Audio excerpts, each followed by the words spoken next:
มาเด้อไผอยากหนีทุกหนในกองไฟไผอยากหนีทุกห้องทุกใหญ่ในกองไฟยาสิไปตามตัณหาหมู่กามมาคุณหามาทำวิปัสสนาให้หูหาทางให้พ้นโศกฝ่าวมาเร็วญาติพี่น้องมั่นสิสาดอกคำทางให้เจ้าว่างกันหาอุปมาให้เจ้านายเขาของร้ายหมากหล่นตนมวยละมินไปบ่เห็นไปเอาไปได้ตายไปกระเสียเปล่าซุ่มหมู่เจ้าคิดเบิ้งให้มันคักประจักษ์ใจได้ไข่ไม่หำฮอนก็ขอนอบน้อมแด่พระรัตนตรัยกราบคารวะพระเถรานุเถระทุกรูปด้วยความเคารพอย่างสูงยิ่งกราบนมัสการพระครูอุดมรานุวัฒน์เจ้าอาวาสวัดศรีอุดมวงศ์ผู้อำนวยการสถานีวิทยุพระพุทธศาสนาวัฒนธรรมและสังคมเจ้าคณะตำบลศรีสงครามกราบนมัสการเจ้าค่ะ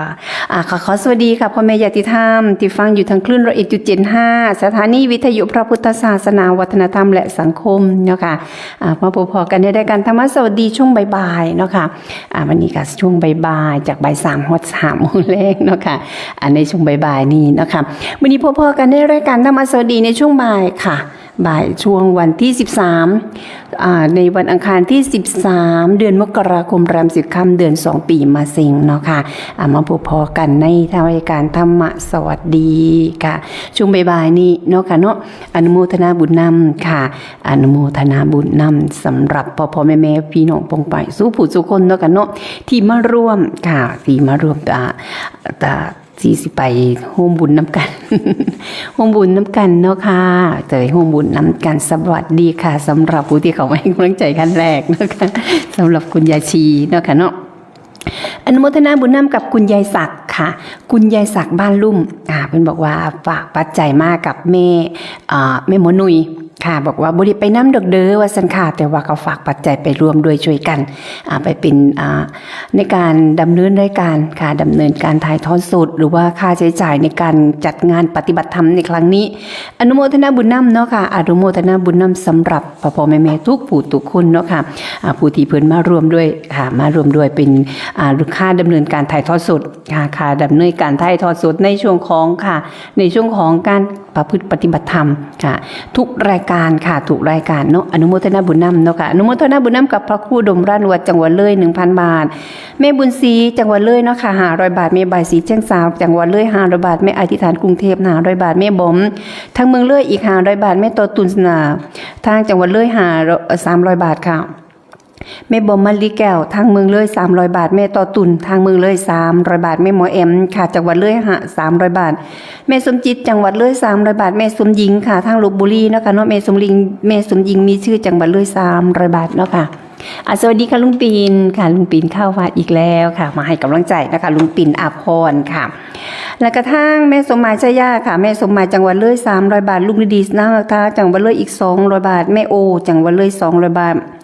แม่แต่งอ่อนค่ะทางเมืองเลย200 บาทแม่ละไม้ศรีจันทวงศ์ทางเมืองเลยอีก200 บาทแม่บัวจัดทางเมืองเลย300 บาทแม่ทองศูนย์เมืองเลย200 บาทแม่นงนางค่ะเมืองเลย200 บาทแม่ทองศรีเมืองเลย200 บาทแม่แก้วทางเมืองเลยอีก200 บาทแม่ชิพัฒทางเมืองเลยอีก200 บาทแม่ชิเบญจวรรณทางเมืองเลย200 บาทแม่นี่เนาะค่ะเนาะทางเมืองเลยอีก200 บาทอาจารย์บุญยวัฒน์ค่ะทางเมืองเลยอีก 1,000 บาทค่ะแม่วงมุนทาทางเมืองเลยอีก200 บาทค่ะคุณยายเพ่งอารมณ์ค่ะเมืองเลย200 บาทเนาะค่ะแม่สมัครราชบัวศรีทางเมืองเลย200 บาทคุณยายกันเมืองเลย200 บาทแม่หมอหนุ่ยเมืองเลยเนาะค่ะ200 บาทแม่ศักค่ะแม่ศักทางเมืองเลยเนาะค่ะเนาะอันนี้กับ300 บาทค่ะเพิ่มเป็น300 บาทเนาะค่ะเนาะทางแม่ศักทางเมืองเลยนี่300 บาทค่ะ300 บาทค่ะยายเนียมเมืองเลย200 บาทค่ะแม่นั่งขันค่ะแม่นั่งขันเมืองเลย300 บาทแม่ภาวนาทางเมืองเลย300 บาทพระไก่สอนสุมาโนดรเจนแล้วเมืองเลย500 บาทพระมังกรค่ะทางเมืองเลยเนาะค่ะเนาะพระมังกรปัญญาวชิโรสร้างเมืองเลย300 บาทพระวิชัยอนาลโยเมืองเลย300 บาทพระอาทิตย์ธรรมธีโรเมืองเลย300 บาทค่ะลุงตาจอมทางเมืองเลยค่ะอีก300 บาทคุณยายแพงค่ะคุณยายแพงทางเมืองเลยอีก100 บาทแม่ภาพคิริชีค่ะทางเมืองเลยอีก100 บาทคุณแม่บุญเจียงศรีสวัสดิ์ทางเมืองเลยอีก100 บาทค่ะแม่นองดาวบัวบานบุตรทางเมืองเลย100 บาทแม่ตุ๊กค่ะทางเมืองเลยอีก100 บาทค่ะ แม่อ้อยค่ะแม่อ้อยนะกุเลือนเมืองเลยอีก100 บาทแม่ทองคำตะวิลาเมืองเลยอีก100 บาทค่ะแม่นินพักนี้ทั้งเมืองเลยอีก300 บาทค่ะแม่ปลานอมประชุมเมืองเลย300 บาทคุณยายบุญจันทร์กับตาซิดทางเมืองเลย 1,000 บาทน้องทอฝันทางจังหวัดเลยอีก200 บาทค่ะยายชั้นจังหวัดเลย100 บาทแม่ยุพาทางจังหวัดเลยอีก100 บาทแม่สาวทางจังหวัดเลย200 บาทแม่วาสนาค่ะเมืองเลยเนาะค่ะเนาะ300 บาทค่ะแม่เพชรค่ะ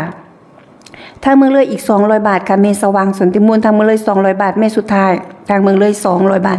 แม่สงวนเขียนสีอ่อนเมืองเลย300 บาทแม่เจมจังหวัดเลย300 บาทพระครูสุนทรวโรภาสพระครูสุนทรวโรภาสหลวงตาวัดป่าผาหน่อยทางเมืองเลย1,300 บาทอภิรดีค่ะทางเมืองเลยอีก200 บาทบัวลอยทางเมืองเลยอีก100 บาทค่ะอนุโมทนาบุญนำกับเมประภาวันค่ะเมประภาวันทางเมืองเลยอีก100 บาทแม่สิงโตทั้งติดต่อ300 บาทเนาะค่ะทางเมืองเลยค่ะแม่กูหญิงดวงศรีทางเมืองเลย300 บาทพระครูจากกรุงเทพมหานคร500 บาทแม่เดือนทางเมืองเลยอีก200 บาทแม่แววทางเมืองเลยอีก100 บาทแม่สวยทางเมืองเลยอีก300 บาทค่ะแม่สมศรีทางเมืองเลยอีก200 บาทแม่จันค่ะแม่จันพรหมมหาราชเมืองเลย160 บาทน้องท่อฟันค่ะจังหวัดเลย300 บาทค่ะน้องฟ้าใ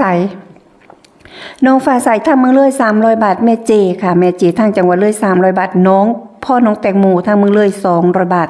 แม่เมืองค่ะแม่เมืองสีนวลสูงทางเมืองเลยอีก300 บาทแม่ชีนงหลักหลาจวงทางจังหวัดเลย100 บาทแม่ชีน้อยอยุธยาค่ะทางจังหวัดเลยอีก100 บาทแม่โอทางจังหวัดเลย200 บาทค่ะแม่ก๊อบบางจันทางจังหวัดเลยอีก200 บาทแม่จิรพันธ์ดอกคำจังหวัดเลย200 บาทแม่อุไรวันจังน้ำวงเมืองเลยอีก200 บาทกะคุณแม่สำอางค่ะคุณแม่สำอางค่ะแม่สำอางเนาะค่ะเนาะทางเมืองเลยค่ะคุณแม่สำอางค่ะ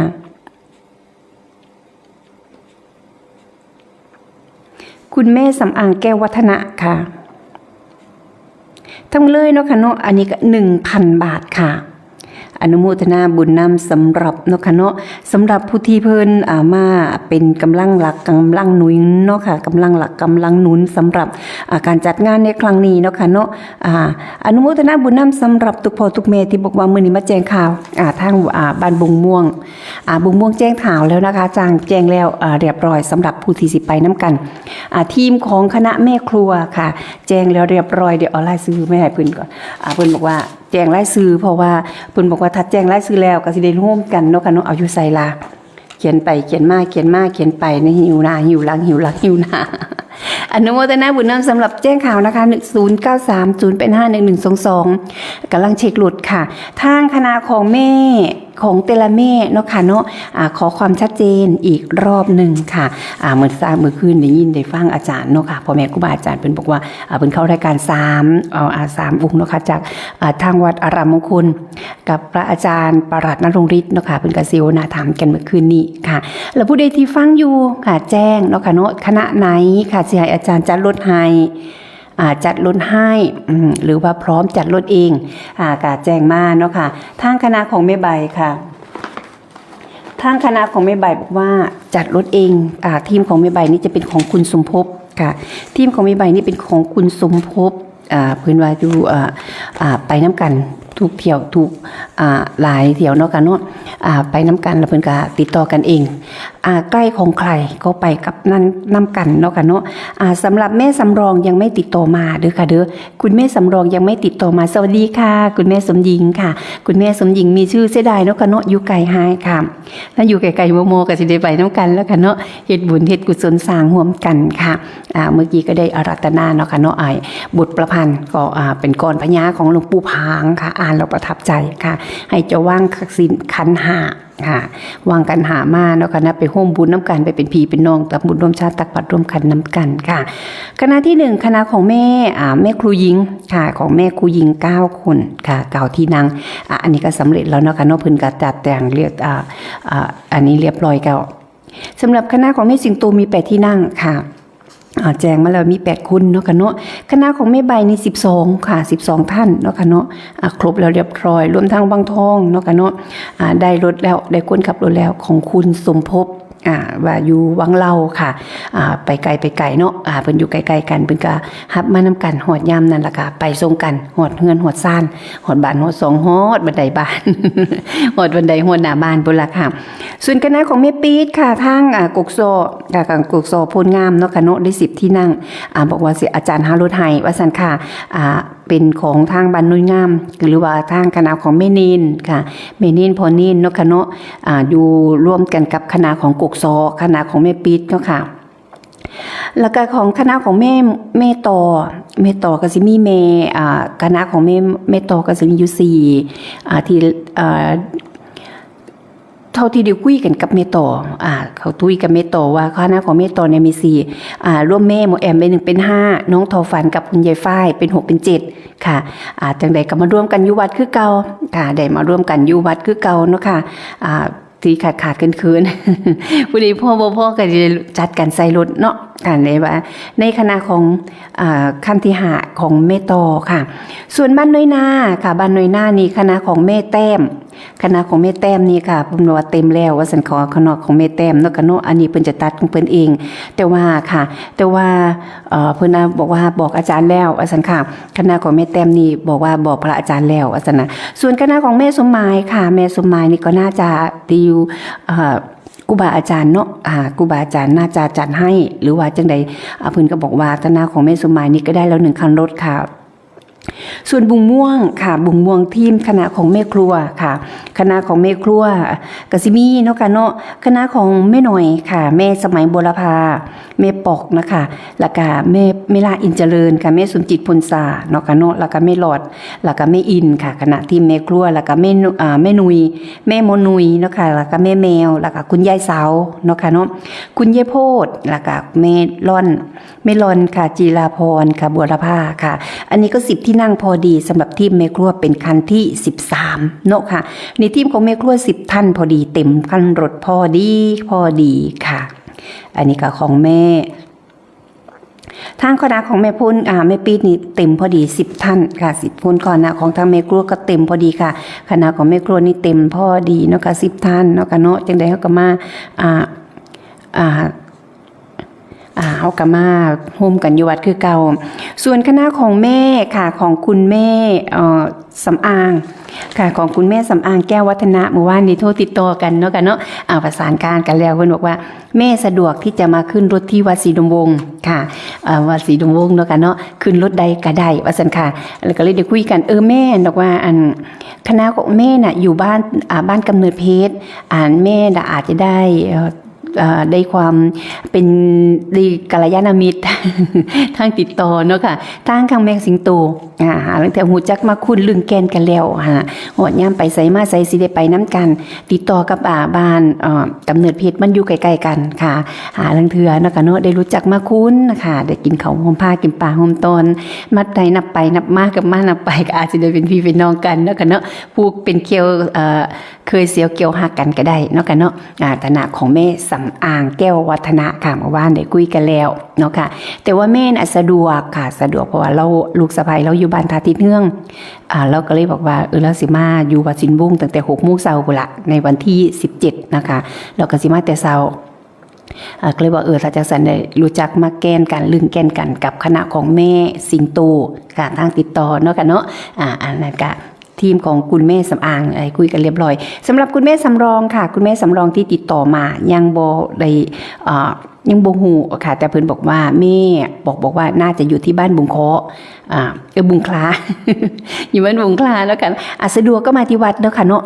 มองได้วางปุ๊บก็เสียบปั๊บรถค่ะหูจักมาแกนนางรถไปกันเดียวกันค่ะคุยสวนเสเฮซาโฮยเฮห้าลึงแกนกัน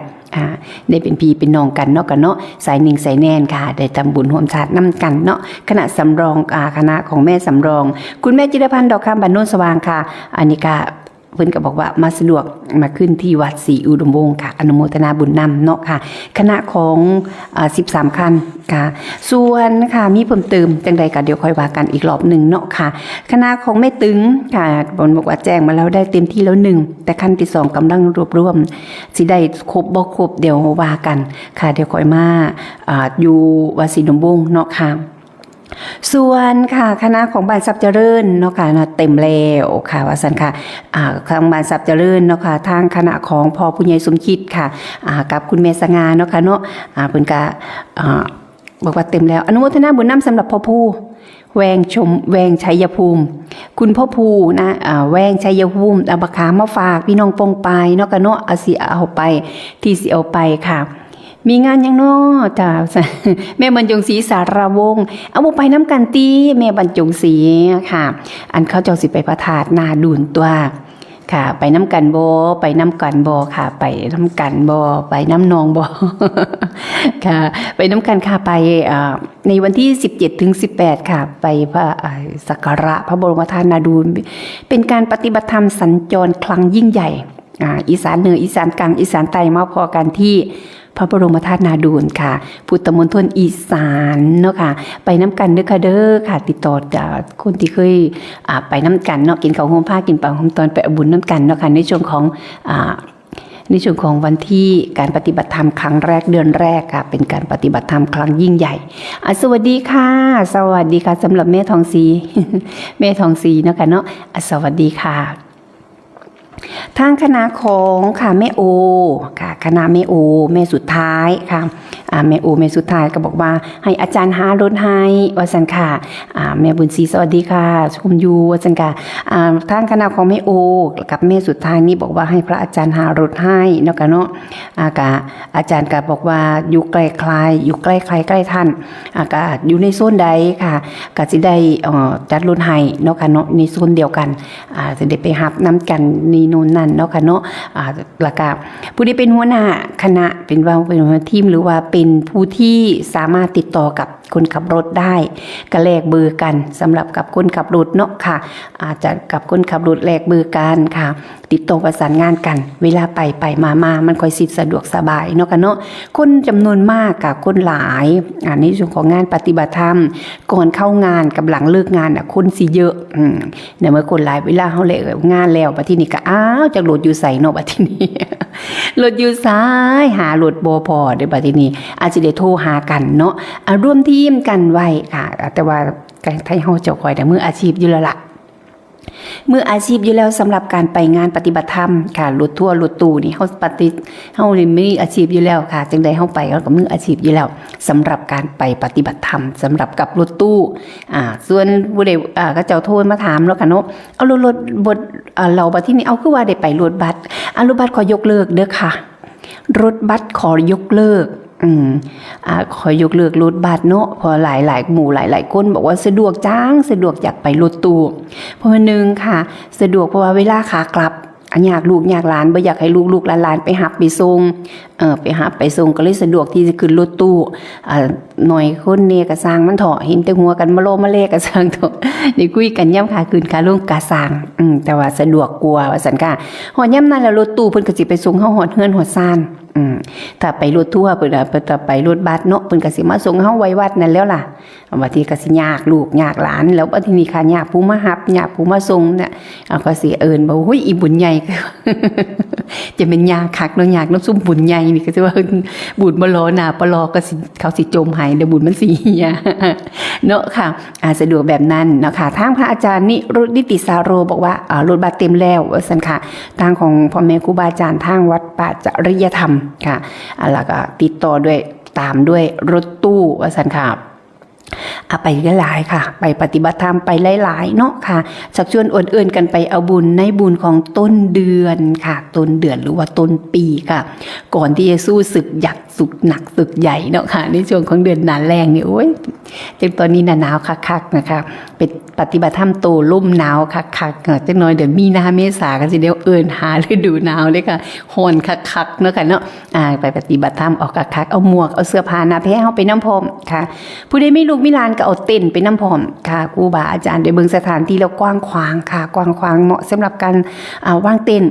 วางเต็นท์เอาลูกเอาหลานเนาะไปนำอย่าลืมเอาเต็นท์ไปพร้อมเดี๋ยวจะเป็นเอ็นอุ่นมาเนาะค่ะแล้วแม่เขาสิจมให้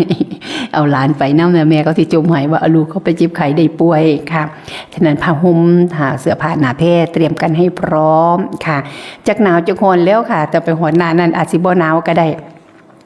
ไปนครพนมเนาะค่ะช่วงที่ครูบาอาจารย์พาไปนครพนมเตรียมเสื้อไปเตรียมผ้าห่มไปพอไปฮอนหรือว่าฮอนบ่ได้ใส่ค่ะฮอนค่ะหนาวอยู่แต่ไม่ถึงกับว่าหนาวมากมายค่ะไปแค่อากาศเย็นๆหนาวเย็นๆแค่นั้นค่ะในทีมของค่ะในส่วนของค่ะการไปปฏิบัติธรรมครั้งนี้ไปฟังฟังธรรมพ่อแม่ครูบาอาจารย์ไปแสดงค่ะความเป็นเนาะค่ะไปแสดงความเป็นความจงรักภักดีเนาะค่ะเนาะขอไปเป็นพุทธมามกะใส่ชุดขาวอำตามหน้าพระบรมธาตุเนาะค่ะเนาะหน้าสักการะค่ะสวดมนต์ไหว้พระอธิษฐานจิตร่วมกันในช่วงของค่ะเนี่ยมื้อแลงเย็นๆค่ะพวกเจ้าถามเปิ้นโทรมาถามว่าออกยามใดล่ะหลุดออกยามใดกันน่ะสิมาแต่เช้านี่เด้อค่ะเอาก็แต่เช้าจำนวนหลุดมันหลายเนาะคนกันหลายหลุดกันหลายค่ะเฮาไปก่อนเฮาไปฮอดก่อนนะไปเลือกสถานที่ก่อนค่ะไปสำรวจตรวจตราห้องน้ำห้องในหม่องอยู่หม่องเช้าก่อนค่ะมองอยู่มองเศร้าไปสำรวจตรวจตราก่อนฝากสายยาวๆเด้อค่ะใช้เสียงยาวๆฝากเสียงยาวๆไปหากับแม่ครูประภัยวันผู้โนผู้ใดมีเบอร์เดี๋ยวจะขอติดต่อเพิ่นบอกว่าขอเบอร์มะลิวันว่าซั่นค่ะมะลิวันแพทย์ประสิทธิ์ว่าซั่นค่ะวันอ้วนเอ็นก็บอกว่าสิติดต่อเกี่ยวกับการพากันไปกันมาเอาหยังไปแน่ว่าซั่นค่ะไป1เขาเป่าไฟเนาะค่ะเนาะอนุโมทนาบุญนำสำหรับโรงครัวค่ะโรงครัวโรงทานหรือว่าโรงกองเสบียงทางของทรัพย์เจริญค่ะก็สิไป1เขาเป่าไฟตำบักหอกบักฮุงเนาะค่ะเนาะตำบักหอกบักฮุงสู่กินนะคะทั้งกินเฮาน้ำเนทั้งกินเพิ่นพร้อมนั่นล่ะค่ะอนุโมทนาบุญนำสำหรับทีมของผู้ใหญ่สมคิดค่ะทางบ้านทรัพย์เจริญเนาะค่ะเนาะหรือว่าบ้านวัด3แยกค่ะต่อไปเพิ่นสิเปลี่ยนบ้านแล้วเป็นวัดป่าทรัพย์เจริญเนาะค่ะเนาะอนุโมทนาบุญนำญาติธรรมทางพุ่นเนาะค่ะอยากให้รวมโชว์ด้วยช่วยกันค่ะไปกินตำบักหุ่งแซ่บๆกับเมตักของเมตักไม่ดวงเสียแทนนี่นอนชิมแล้วค่ะติดอกติดใจแล้วก็แม่ครูไปไผบ้านโพโนก็บอกว่าไปอยู่ว่าซั่นค่ะสิไป1เขาเป่าไฟให้กินอยู่ดอกว่าซั่นสิไปจีก็จีว่าซั่นค่ะมาจิตอาสาไปน้ำกันค่ะไปจิตอาสาไปน้ำกันเนาะทางมาริวันบอกว่าสิไปตั้งแต่มื้ออื่นพุ่นล่ะเอาซั่นวันที่14สิไปเรื่อยๆว่าซั่นครับเพิ่นบอกว่าสิไปเรื่อยๆเป็นรถขายโอ่งก่อนว่าซั่นไปยามพี่ยามน้องว่าซั่นค่ะไปยามญาติธรรมผู้เจ็บไข้ได้ป่วยเพิ่นบอกว่ามาหาแน่ว่าซั่นสิฝากเขาฝากน้ำไปเฮ็ดบุญนำว่าซั่นค่ะเคยไปเคยมานํกันเนาะอนุโมทนาบุญนำสำหรับค่ะให้มะลิวันแพทย์ประสิทธิ์มื้ออื่นค่อยหาขอไปหาเจ้าแต่เช้าเด้อซั่นมาเลยก็ขออยู่บ้านมื้อกันนอนมื้อตื่นก็ขอหน้าต่างก็ได้ก็จะสิมาเช้าๆใดสำหรับมะลิวันแพทย์ประสิทธิ์เนาะค่ะสำหรับมาริวันแพทย์ประสิทธิ์เนาะค่ะอนุโมทนาบุญนำ0930851122 เนาะค่ะเนาะคุณยายศักดิ์บ้านลุ่มหมู่ที่10เพิ่นบอกว่าฝากปัจจัยไปห่วมน้ำเนเด้อค่ะ300 บาทว่าซั่นค่ะอนุโมทนาบุญนำตะแรกเป็นว่าจองไว้100 บาทว่าซั่นค่ะเพิ่นได้บอกว่าอันตอนแรก100แรกว่าซั่นค่ะแจงมาเสร็จสับเรียบร้อย100อันเฮ็ดเป็นเฮ็ดเป็นผ้าป้าเด้อว่าซั่นค่ะสาธุค่ะอันร้อยที่2ขอเป็นอันค่าอันถ่ายทอดสดว่าซั่นค่ะค่าถ่ายทอดสดกันก่อยได้อันยายได้เบิ่งนำอยู่ยายอีกเฮ็ดบุญนำว่าซั่นค่ะเอาสาธุอนุโมทนาบุญนำเนาะค่ะสำหรับร้อยที่2ส่วนร้อยที่3ยายฝากไปโฮมผ้าประทานนำนี้เด้อซั่นค่ะยายลุมยายศักดิ์ค่ะอนุโมทนาบุญนำยายศักดิ์ตามประสงค์ค่ะจัดให้ตามนั้นเดี๋ยวถวายครูบาอาจารย์เนาะแล้วอาจารย์มันก็จะอัดใส่ในสุดนี้ละค่ะสำหรับในการดำเนินงานค่ะจังว่าเลยเนาะเฮาบ่ได้เป็นมีเจ้าใหญ่ในตัวเป็นนายทุนในการจัดงานปฏิบัติธรรมค่ะไม่มีองค์กรใดมาสนับสนุนก็มีตั้งแต่ให้เฮาเจ้าข่อยนี่แล้วผู้ที่เคยไปเอาบุญนำกันเนาะค่ะโบราณว่าจับเสือมือเปล่า ไปหาว่าบุญอยู่ข้างหน้าเนาะค่ะในทีมงานนะคะอนุโมทนาบุญนำสำหรับพ่อแม่ทุ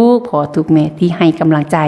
อนุโมทนาบุญนำเนาะค่ะสำหรับกดไลค์กดแชร์กดหัวใจให้น้ำในเด้อค่ะผู้ใดเบิ่ง กดหัวใจให้ด้วยกดไลค์กดแชร์ให้ด้วยกดถูกใจให้น้ำเนด้วยค่ะเด้อค่ะหรือว่ากดติดตามเพจของวัดศรีอุดมวงศ์เพจของวัดศรีอุดมวงศ์นะคะศรีอุดมวงศ์ Official ค่ะกดหัวใจให้แนมนี้เนาะค่ะอนุโมทนาบุญนำค่ะอนุโมทนาสมรบุญค่ะแม่ขามวานจากแม่สว่างสนธิมูลค่ะ ไปน้ำพรมสันค่ะไปพรมแล้วก็ฝากบักคำหวานไปน้ำพรมค่ะอนุโมทนาบุญนำตั้ง4 กิโลค่ะขอบคุณมากๆสำหรับหัวใจกดไลค์กดแชร์หัวใจสีแดงๆค่ะกับหัวใจกดไลค์กดแชร์สำหรับตั้งนิ้วโป้งกดถูกใจโดยสีน้ำเงินอนุโมทนาบุญนำขอบคุณหลายๆเนาะค่ะขอบคุณมากๆสำหรับให้กำลังใจสำหรับเพจของวัดศรีดมวงศ์ Official ค่ะไม่ได้แสวงผลประโยชน์ใดๆทั้งสิ้นค่ะแสวงอย่างเดียวก็คือเอาบุญเอาทานมาฝากพี่น้องปงไปฮัลโหลโปข้าวค่ะไปเอาบุญมองใดค่ะบ่เอาผู้เดียวนอกจากเอาแล้วก็เอามาฝากพี่น้องปงไปน้ำพร้อมพอได้อนุโมทนานำกันได้บุญนำกันเนาะค่ะเนาะบุญบุญนี้เป็นบ่มีภัยปันแจกมันบ่แหกข้างใดคือจังไม้ภาคกลางค่ะจังได๋แต่ว่าเฮาก็เอามาแจกจ่ายใหญ่ปันตามที่พ่อแม่ครูบาอาจารย์พาไปพามาเนาะค่ะเนาะไปบ่ได้ก็ยังน้อยๆค่ะก็ยังได้ปึงเด้อค่ะสมัยก่อนไปแล้วก็บินอิ่มซิมแล้วค่ะบ่ได้มีเห็นอีหยังแล้วแต่เดี๋ยวนี้ยุคโลกาภิวัตน์ไปตามยุคตามสมัยเนาะค่ะเดี๋ยวนี้เห็นโหดโตคนผู้แล้วยางโทนเตือนอยู่มองใดก็เห็นยางรวยลายลุลายอยู่ไสก็เห็นผู้ที่เคยไปเคยมาแล้วก็เห็นแล้วก็นึกถึงภาพเก่าๆก็ย้อนนึกถึงไปเนาะค่ะก็เป็นความสุขทางใจเนาะค่ะสำหรับการปฏิบัติธรรมในแต่ละหม่องสำหรับผู้ที่เคยไปเคยมาหรือว่าผู้ที่เพิ่นบอกว่าเคยไปมาแล้วเนาะค่ะเนาะเคยไปมาแล้วก็เพิ่นก็บอกว่าอยากไปอีกค่ะอนุโมทนาบุญนำสำหรับผู้ที่เพิ่นไปร่วมด้วยช่วยกันเนาะค่ะสำหรับงานการปฏิบัติธรรมครั้งนี้ค่ะผู้ใดเป็นลูกศิษย์ลูกหาติดตามครูบาอาจารย์เจ้าของด้วยกันประทับใจในการแสดงธรรมขององค์ใดก็ให้กำลังใจค่ะบอกว่าอยากจะร่วมกันเทศไปร่วมกันเทศเป็นเจ้าภาพนะคะ5 บาท10 บาท100 200แล้วแต่กำลังศรัทธาเนาะค่ะเนาะมีสลึงพึงบรรจบให้ครบบาทอย่าให้ขาดสิ่งของต้องประสงค์มีน้อยใช้น้อยค่อยจำนงอย่าใจลุงให้ยากจะให้มากจะยากนานนะคะแต่ว่าเราประทับใจครูบาอาจารย์ก็ให้กำลังใจนะคะเนาะค่ะเนาะให้กำลังใจเพิ่นค่ะเพิ่นไปแสดงธรรมมงใดก็ให้กำลังใจค่ะติดตามคอยฟังเสียงค่ะคอยฟังเสียงคอยบึงเพิ่นตามเพจต่างๆก็ให้กำลังใจครูบาอาจารย์ไปเนาะค่ะเนาะเพิ่นสิได้มีกำลังใจศึกษาค่ะศึกษาธรรมะแล้วก็เอาธรรมะดีๆมาบอกมาสอนเนาะค่ะเนาะมาบอกมาเว้าสู่เฮาฟังค่ะเป็นธรรมะที่เข้าใจง่ายค่ะตามยุคตามสมัยเนาะค่ะตามที่เพิ่นได้ศึกษาเรียนรู้มาแต่เขาจะบอกว่าใส่แต่คำบาลีเนี่ยเขาคือสิบ่เข้าใจแล้วค่ะอาจจะเป็นกสิแปลจากคำบาลีมาเป็นภาษาชาวบ้านให้เฮาประพฤติปฏิบัติธรรมตามเนาะค่ะเนาะอนุโมทนาบุญนำสำหรับพ่อแม่ครูบาอาจารย์หรือว่าญาติธรรมทุกผู้ทุกคนอนุโมทนาบุญนำสำหรับมะขามค่ะผู้ดีเป็นเจ้าภาพมะขามบ่ว่าสิเป็นแม่น้องนางค่ะแม่น้องนางเป็นมะขามเจ้าภาพมะขาม100 บาทค่ะแม่ชีนงรักราชวงศ์100 บาทเนาะค่ะเนาะแม่วิไลลักษณ์คำดีนี่ก็200 บาทค่ะหรือว่าแม่ครูหญิงค่ะแม่ครูหญิงค่ะเป็นทานบารมีของเพิ่นก็อีก200 บาทค่ะสำหรับเป็นเจ้าภาพมะขามลุงฤดีนำอีก100 บาทเนาะค่ะอนุโมทนาบุญนำกับแม่ชีอยุธยาดีอุยอีกเนาะค่ะเนาะเพิ่นก็ร่วมด้วยช่วยกันค่ะร่วมด้วยช่วยกันแล้วว่าเป็นเจ้าภาพร่วมกันสำหรับแม่สว่างสุนทิมูลค่ะแม่สว่างสุนทิมูลก็4 กิโลว่าซั่นค่ะตากแล้วว่าซั่นค่ะตากมาแล้วเรียบร้อยขามหวานฉ่ำดีค่ะเอาไปฝากพี่น้องปองป่ายได้กินน้ำกันได้ทั้งหมด 2,200 กว่าชุดหลังจากนั้นก็ยังมีเนาะค่ะเนาะหลังจากนั้นก็ยังมีสิไปขึ้นผ้าขาวพร้อมสวัสดีค่ะแม่ภาพสวัสดีค่ะแม่ภาพสวัสดีน้องลุงแม่กอบมัน100เดี๋ยวนึงก็ค่ะแม่กอบบางจันเดี๋ยวมาอ่าน200โอ้ดีค่ะอ่าน200บ่ค่ะเอาเงินไปแล้วก็สิว่าบ่ครบแน่100เดี๋ยวโคใหญ่ครับบ่หวานนะค่ะหนูเขียนที่200บ่กูหนูก็เขียน100นึงแล้วที่หนูอ่าน200เอาบางทีบ่แน่เด้ค่ะบุญมันงอกบุญมันงอกค่ะสาธุนำค่ะคุณยายหนาวบ่มื้อนี้แม่มื้อนี้บ่ค่อยหนาวปานใดเนาะบ่หนาวเนี่ยมื้อนี้บ่ค่อยหนาวปานใดก็เฉพาะเย็นๆอยู่จักหน่อยค่ะเดียวอยู่เก่าฮะคนเดียวค่ะแม่พอดีคุณแม่เพิ่นยากนำเพิ่นเป็นอสมอยากนำ3 G4 นงรักเดี๋ยวบ่เข้านำนะคุณแม่ชีนงรักเพิ่นพาคุณยายนางขันไปหาหมอแล้วเพิ่นก็เลยบอกว่าเขาคนเดียวกับเขาโลดแล้วซั่นเคิกเวลาเฮ็ดเวียก เราขยันเราเฮ็ดเวียกเฮ็ดนั่นเฮ็ดนี่เบิดมือเบิดเว้นเดี๋ยวถูหม้องหันเดี๋ยวเสร็จหม้องนี้เดี๋ยวกวาดหม้องหันเดี๋ยวกวาดหม้องนี้เราบอกว่า บุญหลายอย่างเนาะ ค่ะเราบอกว่าบ่นั่งอยู่ซื่อๆบ่ได้ดอกว่าซั่นอยากนอน นั่งซื่อๆแล้วอยาก ฟัง หลับ เด้อกำลังใจเด้อ จ้าจะให้กำลังใจขอบคุณหลายๆค่ะ คุณยาย บ้าน ค่ะ เอาเงินไปให้เราสิว่าอุ้ย เอาเงินก็บ่พออัน 6,000 600 ค่ะ อันงานเรื่องเทียก็อ่านลวงตัว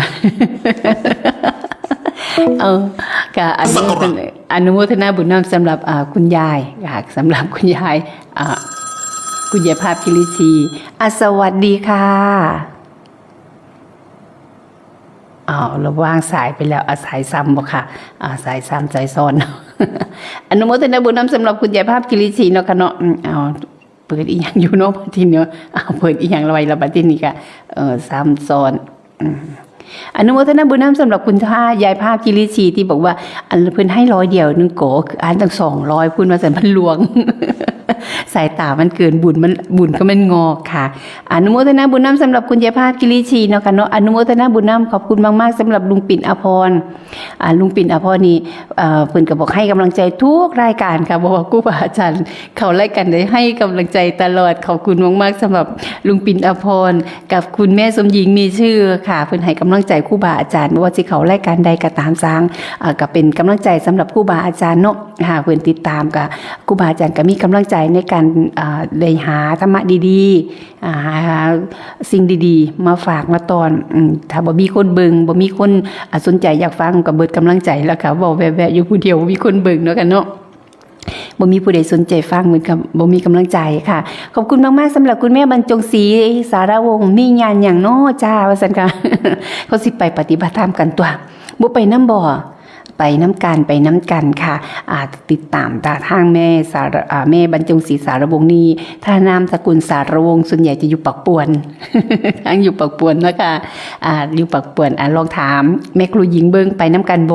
ค่ะไปน้ำกันโบไปปฏิบัติธรรมน้ำกันโบค่ะไปฟังเทศน์ฟังธรรมน้ำกันหรือว่าไปปฏิบัติธรรมน้ำกันไปกราบพระบรมธาตุนาดูลน้ำกันร่วมกันอธิษฐานจิตน้ำกันเนาะกันเนาะในวันที่17ถึง18เป็นการปฏิบัติธรรมครั้งยิ่งใหญ่ระหว่างอีสานเหนือกับอีสานใต้จับมือกันเนาะค่ะเนาะจะมือกันไปร่วมกันประพฤติปฏิบัติธรรมนำกันเนาะค่ะสวัสดีค่ะแม่บุญศรีทวีลาค่ะว่ารับชมอยู่วสันกากาขอบคุณหลายๆที่ให้กำลังใจเนาะกันเนาะให้กำลังใจอยู่เด้อวสันกาอนุโมทนาบุญนำสำหรับคุณแม่บุญศรีทวีลาทุกรายการคือกันเนาะค่ะเนาะ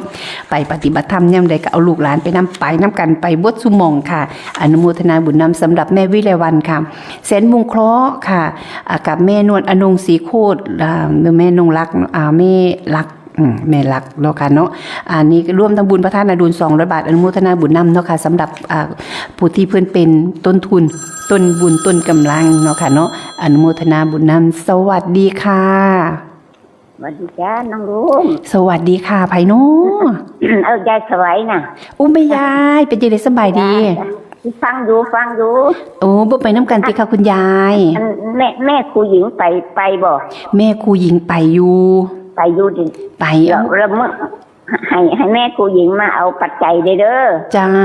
าเดี๋ยวสิบอกแม่ครูหญิง ไปบ่ได้เอวหัก โอ้ยนอนเบิ่งอยู่บ้านแม่ยายสบายดีบัดทีเนี่ย ฟังอยู่ จ้า เอวหักบ่ได้ให้แม่ครูหญิงนะมาเอาปัจจัย200 บาทเด้อ จ้าคุณยายสวัยค่ะ คุณยายสวัยสารวงศ์ค่ะ คุณยายสวัยสารวงศ์เนาะแม่เนาะนามสกุลแม่เนาะ นามสกุลบุญสาร บุญ เปลี่ยนนามสกุลอีกแล้ว บุญสาร บุญสารเนาะค่ะเนาะแม่อนุโมทนาบุญนำค่ะ บุญสาร ให้แม่ผู้หญิงมาเอาเด้อปัจจัยเด้อ ค่ะแม่200 บาทเนาะค่ะเนาะ 200 บาท จ้าสาธุหนูยังจำได้เด้อคุณยายหนูจะกินข้าวบ้านยายอยู่หนูจำได้อยู่เด้อ จ้า ตอนไปแจกใบปลิวน่ะไปนำกันดีหนูจำได้อยู่ไปกินข้าวบ้านยายนะย่างกับ แม่ผู้หญิงมาเอา จ้า แม่ จ้า อย่าลืมบอกแม่ผู้หญิงเด้อ จ้า ไม่รู้เบอร์โทรศัพท์แม่ผู้หญิง โอ้ค่ะเดี๋ยว มัน หนู อยู่ใกล้กัน เดี๋ยวหนูโทรให้ค่ะแม่หนูมีเบอร์แม่ครูอยู่ค่ะ นั่นแหละให้มาปัจจัยกับยายสวาย200 บาทเด้อ ได้ค่ะแม่ค่ะ ทำบุญร่วม จ้าพระธาตุนาดูลนะแม่เนาะ จ้า จ้าสาธุค่ะแม่ค่ะ สาธุ อนุโมทนาบุญนำค่ะแม่ค่ะค่ะ สุขสบายดีเนาะแม่เนาะค่ะ สวัสดีจ้า จ้าสวัสดีค่ะจากคุณยายสวัยเนาะค่ะเนาะคุณยายสวัยค่ะ สวัสดีค่ะ สวัสดีจ้าน้องลุงจากที่ประนองปราชมเมืองเลยเด้อ โอ้ค่ะ สวัสดีค่ะแม่ค่ะ พี่ได้เข้าไปตอนเย็นวันศุกร์ โอ้ ที่ ได้ จะเหมาแท็กซี่เข้าไปมันมีผู้ใดไปส่ง อาจารย์โจอยู่ไกลอยู่ก่อ รถอาจารย์โจ้ขึ้นไปซ่อมวิ่งไม่เสร็จลา โอ้ค่ะ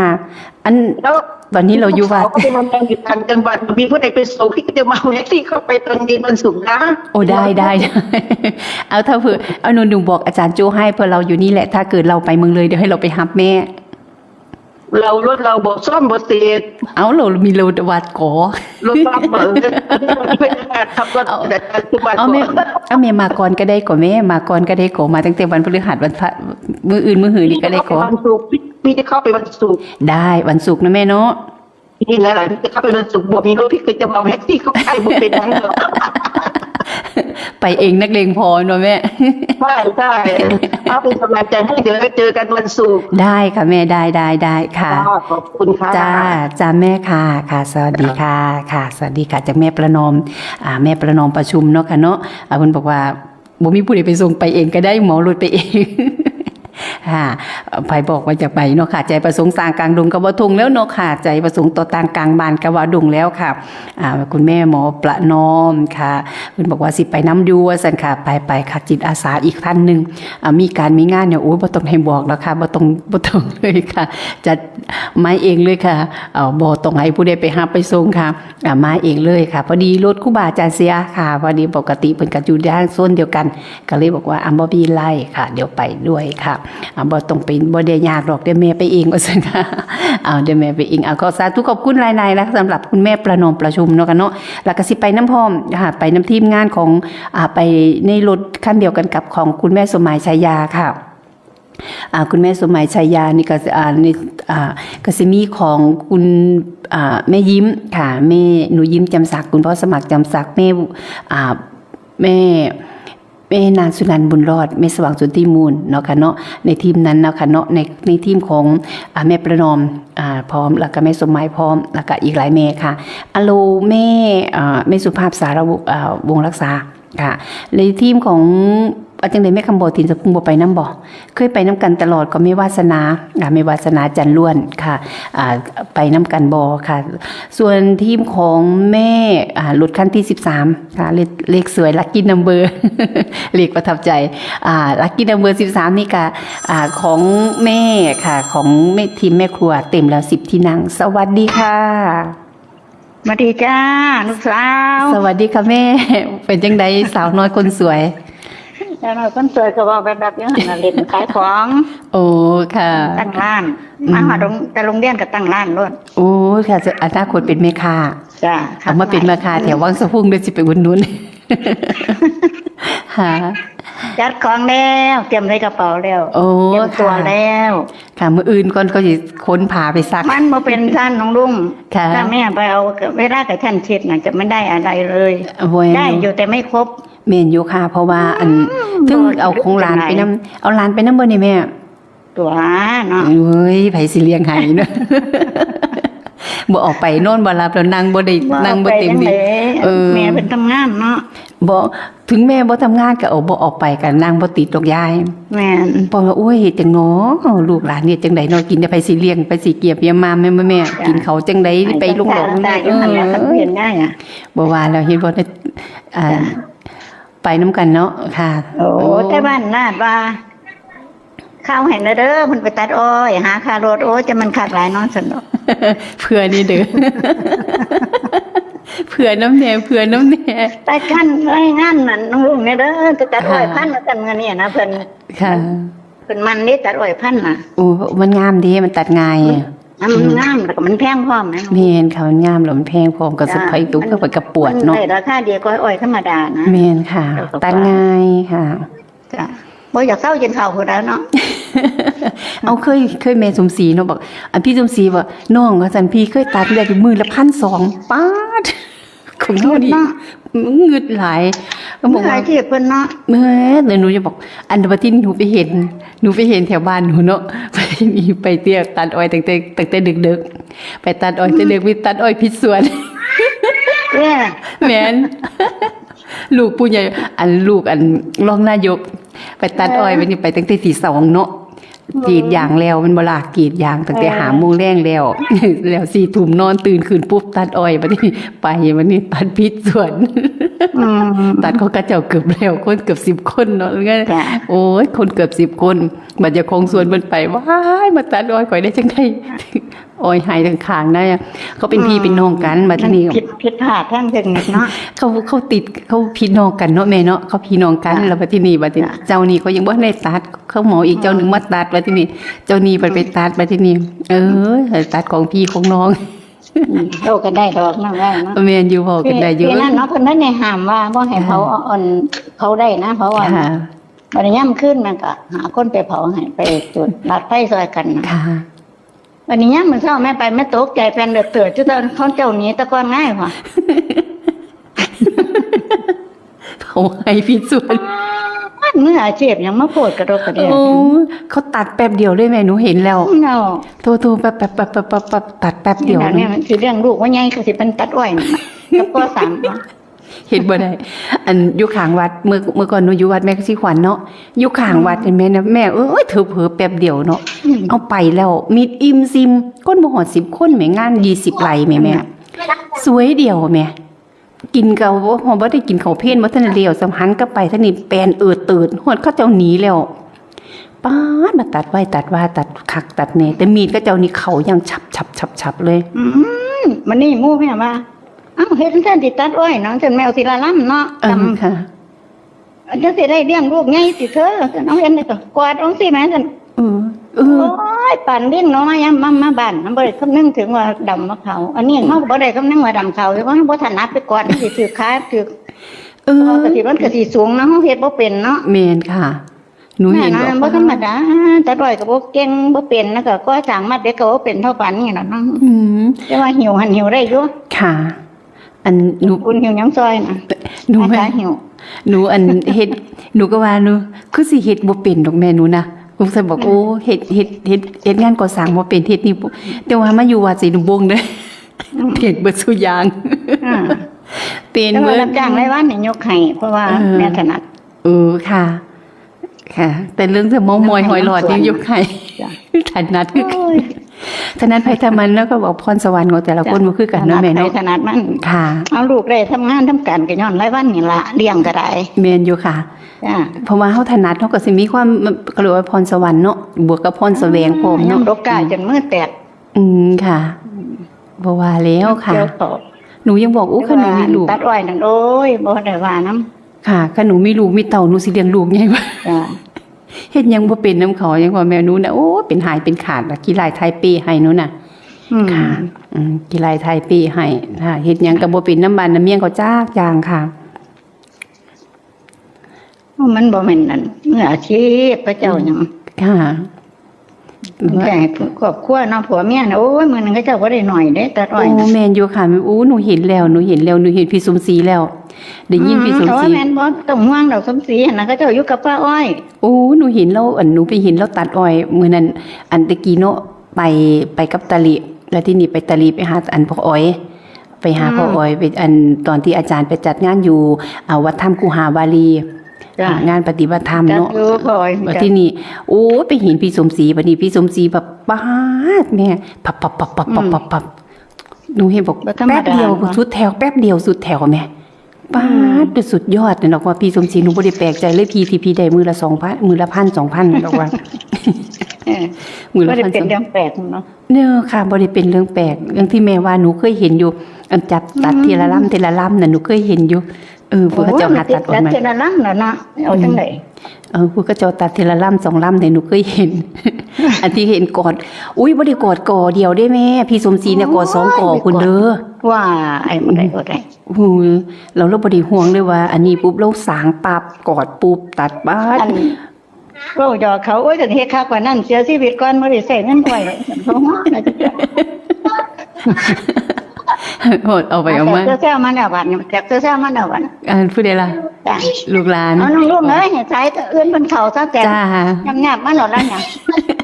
แต่ยำๆมาแล้ว จ้ะ จ้าสาธุค่ะแม่สุ จ้ะ แม่บุญศรีทวิลา สวัสดีจ้า ค่ะค่ะสวัสดีค่ะจากแม่บุญศรีทวิลาเนาะค่ะจังสิล่ะค่ะกำลังเลี้ยงลูกน้อย เลี้ยงลูกน้อยเดี๋ยวซ้ำใหญ่ค่ะทำหนาทีไปเนาะค่ะพ่อกับแม่ก็ไปทำงานเนาะก็เอาแล้วค่ะเลี้ยงลูกเลี้ยงหลานอยู่บ้านเนาะค่ะเนาะเลี้ยงลูกเลี้ยงเต้าอยู่บ้านค่ะบอกเรื่องความเป็นบอกว่าเป็นมืออาชีพก็ได้เป็นมืออาชีพเป็นพรสวรรค์เป็นพรแสวงก็ได้ค่ะสำหรับทางผู้ที่เพิ่นถนัดในการเหตุงานเนาะผู้ลังคนก็บอกโอ้ยถนัดในการเหตุก่อสร้างค้าขายง่ายมือค่ะอย่างบางคนบอกว่าขายของนี่ถนัดแต่ไปเฮ็ดอย่างอื่นเฮ็ดบ่ได้เนาะค่ะเนาะสำหรับผู้ที่เพิ่นถนัดไผถนัดขั้นค่ะนิ้วมือเฮาหานิ้วก็ยังบ่ซ้ำกันเนาะฉะนั้นก็แต่ละอาชีพแต่ละอาชีพก็มีความหมายของแต่ละคนแล้วก็มีความถนัดของแต่ละคนเนาะค่ะแล้วก็เป็นความสุขในแต่ละคนพร้อมเนาะค่ะอนุโมทนาบุญนำสำหรับพ่อแม่ทุกพ่อทุกแม่เนาะค่ะทุกพ่อทุกแม่ที่ฟังอยู่ค่ะอนุโมทนาบุญนำกับคุณยายสวัยบุญสารค่ะทางบ้านปักป่วนปากป่วนเนาะค่ะเนาะทั้งปากป่วนบอกว่าแม่ครูยิงไปเอาในเด้อว่าซั่นค่ะอยากฝากไปร่วมบุญนำจาก200เนาะค่ะอนุโมทนาสาธุนำสำหรับแม่ก็บางจันค่ะแม่ก็บางจันทางจังหวัดเลย100บาทค่ะผู้ใหญ่พาบอกว่า100เดียวนึงก็ซั่นไปอ่าน200เท่าเงินไปบ่ฮอดแล้วก็อีว่าเมเงินบ่ครบว่าซั่นค่ะอนุโมทนาบุญนำสำหรับคุณยายค่ะคุณยายผาคิริชีเนาะค่ะเนาะเป็นถึงแม่สิไปไสมาไสบ่ได้แต่อย่างน้อยๆก็ฟังอยู่ให้กำลังใจค่ะแล้วก็ประสานข้าวประสานงานเนาะค่ะเนาะประสานกันแล้วค่ะสวัสดีค่ะ สวัสดีจ้า สวัสดีค่ะ แม่ แม่นี่ เด้อ ค่ะแม่นี่เป็นจังไดมื้อนี้หนาวบ่แม่มื้อนี้ใครแน่บ่หนาว ว่าน่ะมันน้อยเจ้าได้ตัวกี้ว่าเลย เนาะค่ะโอ้ยแห่งไกลมือแห่งปวดนะคะหนูนะ อันปัจจัยไม่ก็ที่ฟ้ากันไม่จิมนะอ๋อไปเด้อ จ้า เป็นเน็ตประตูมาสวรรค์นะประตู โอ้ค่ะค่ะแม่ อดลบพิฟ้ากันนั้นไป ค่ะเพิ่นมากับไผนี่ล่ะแม่ถ้าคนได้ไปขึ้นรถทางใดนะไม่ได้ไปห้ามกับคนอยู่ บ่ได้คุยกันจ้ะเนาะโอ้ยพอไล่กับเมสาวนี่นี่หายไปใส่มีดอีบซิมหึ มิจิลีบ่ มีดจิลีมิดมีซีซ่อนกีดอย่างเพิ่นบ่หือย่านไป ไปหูห้าเพิ่น ค่ะ เที่ยงเติบแล้วเนาะ ว่ารุนแล้วเด้ค่ะตั้งแต่งานกฐินตั้งแต่งานกฐินมีซีซ่อนบอกว่าช่วงนี้กรีดยางแน่ซั่นว่านี่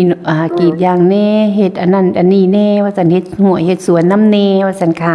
เอาให้ไปใส่ต้องมีซีซ่อนแต่ซั่น จะเห็นคิดอย่างเองบ่ฮะ สงสัยยานกรีดยางเพิ่นบ่หือหูบ่เนาะว่าเขาเจ้าไปหน้าดูนเนาะ หูบ่เนาะว่าเขาเจ้าไปเผาถ่านหน้าดูนเนาะ เที่ยงเงินบ่ บ่ค่ะบ่ได้เห็นบ่ได้ยินเสียงเลยมีซีซ่อน แล้วเด็ดแล้วเนาะ แม่นค่ะ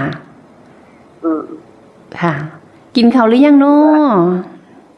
กินแล้วไปสักพักนึงแล้ว โอ้กัดข้าวสวย ไม่ได้กินแต่เวียนนี่ไม่ได้รู้อัดจิต กินข้าวสวยหรือกินข้าวบ่าย ไปหาตะเล็ดมะเร็งนะไม่ยากอ่ะ แม่นอยู่ค่ะหาเรื่องเทื่อก็บ่กินฮอดข้าวแลงพุ่นละแต่ปานนั้นค่ะ เพราะว่าบางครั้งบางคราว ฟังอยู่เด้อให้ จ้าก ำลังใจ จ้า ซื้อกาแฟมาไว้กินแล้วก็ที่นั่งไว้เข้าอีกแล้วกินที่บ้านนี่หรอก ค่ะกินกาแฟทาง นี้ก็ที่หูเข้าไป จ้าค่ะ แค่นี้เด้อ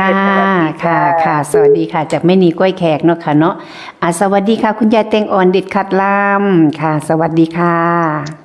แม่นี่บ่ไปบ่แม่นี่ แม่นี่ไปบ่ไหว ใจประสงค์สางอยู่แต่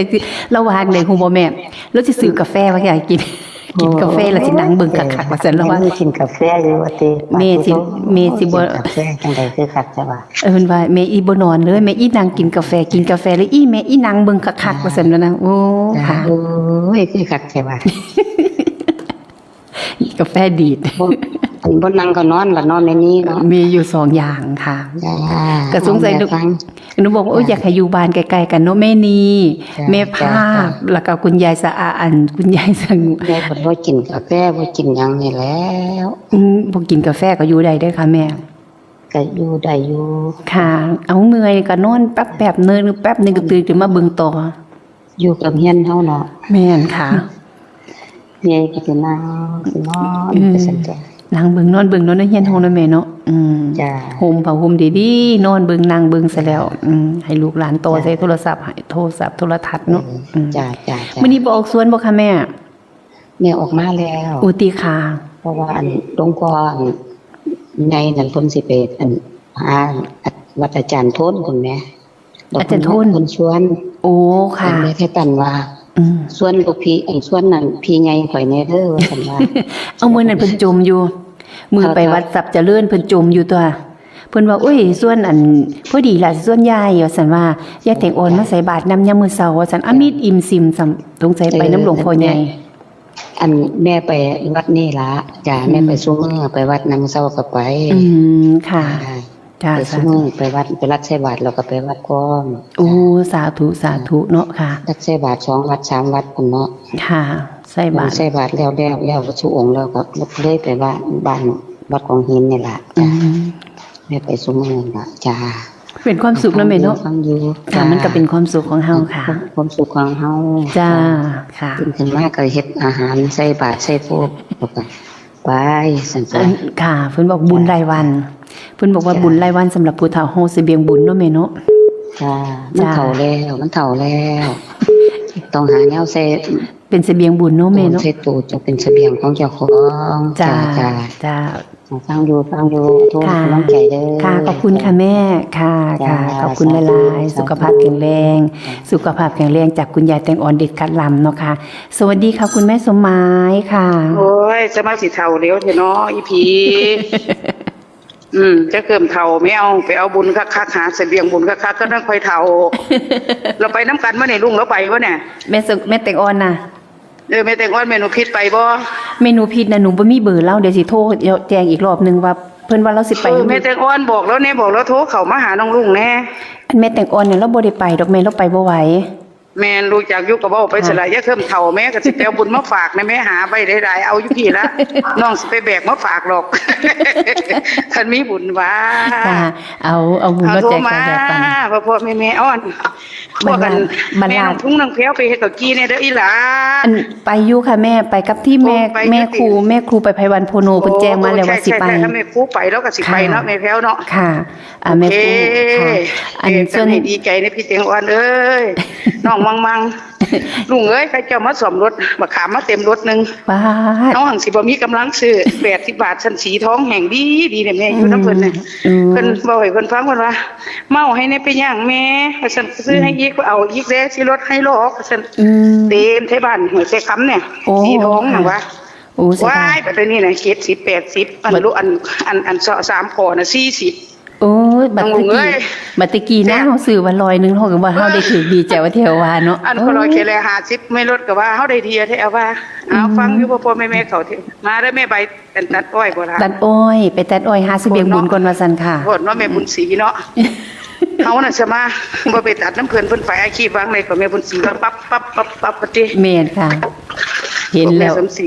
เพิ่แป๊บเดียว บ่ได้กินแล้วเฮาน่ะ คือว่า แล้ว เลี้ยง นี่ก็นอนหัวก็ตื่น นอนหัวตื่นมาเสริมสวย ก็บอกว่าอีหยังเลี้ยงลูกบ่ใหญ่ น้ ว่า อง นี่ ผมบ่โหดผักโอ้ย อาจารย์บอ เดิ ก นไปตาคือเพิ่นน่ะเป็นตัวแฮงเอาแล้วละเฮาก็หามาคือกันแล้วละพอแฮง แม่น ตอนนี้ เขาบ ใส่ อกเขาบอกว่าเขาบอกว่าไอ้เนี่ยกะละเพิ่นบอกว่าความถนัดของแต่ละคนบ่คือกัน แม่น เอาของหนูนี่บอกตรงๆเลยนะแม่หนูคันไม่ลูกไม่เต่าหนูว่าหนูเลี้ยงลูกบ่ใหญ่หรอก เฮ็ดหยังบ่เป็นน้ำเขาคือกันเฮ็ดหยังบ่เป็น เขาง่ายแล้วให้เขาเลี้ยงแม่ตอบ ตัวบัดนี้อีหล่ะ เลี้ยงเขาแล้วให้เขาจัน อ้าวสวัสดีค่ะ ค่ะ โทรเข้ามาเด้อแม่คุณยายหยังก่อนยายนี้บ่ ค่ะเจ้าสิ คุณยายนี้บ่ไปแค่นทอดกล้วยให้ลูกๆหลานๆกินแน่บ่ แล้วบอกไปว่าไหวแล้วอีนางกินกาแฟ ส่งกำลังใจเด้อเอาเสียบุญมาฝากอีแม่ อันเพิ่นบอกว่าสิกินกาแฟแล้วสินั่งทานหน้าจอโทรศัพท์ว่า โอ้ได้สำเร็จไปน้ำกันน่ะเนาะแม่เนาะ แม่น่ะซื้อกาแฟมาแล้วว่า ส สิ วัสดีค่ะน้องลุงจ้าให้กำลังใจใครล่ะ ค่ะขอบคุณค่ะ จ้างดพักงดหญ้าอยู่รอหน้าบ้านแม่น่ะ ค่ะ ขึ้นมาออกกำลังกายจ้าสวัสดีค่ะ ค่ะสวัสดีค่ะจากแม่สมหมายฉายานะคะเนาะเพราะว่านอนหน้ากระตื่นมาสุดค่ะ โอ้ยไม่สำบายแต่เนาะคุณแม่เอ๋ยค่ะแต่ก็บ่ไหวค่ะเนาะเพิ่นก็สิมีมื้อนี้ค่ะก็สู้มากหัวหมุนก้นสู้คือกันล่ะค่ะแม่สมหมายก็ได้ก็สิมีวันนี้ก็สู้มาตั้งแต่น้อยๆคือกันตั้งแต่เป็นสาวเป็นบ่าวน้อยๆตั้งแต่ยังมีกำลังดีๆแล้วก็สู้หัวหมุนก้นสู้คือกันค่ะหม้องใดแล้วบ่ได้ไปหม้องใดแล้วบ่ได้ย่างในตลาดเนาะค่ะเนาะไปขายลอตเตอรี่สวัสดีค่ะ สวัสดีค่ะลุง สวัสดีค่ะ ฟังให้กำลังใจ จ้ายืนยันตัวตนว่าไปแท้แน่นอน ไป ขอบคุณมากๆสำหรับบักคำหวานงามๆค่ะแม่หวานฉ่ำดีจังเลยหนูชิม แม่ ละ ก็บ่ได้เปิดก่อนนะลูกเอามานะ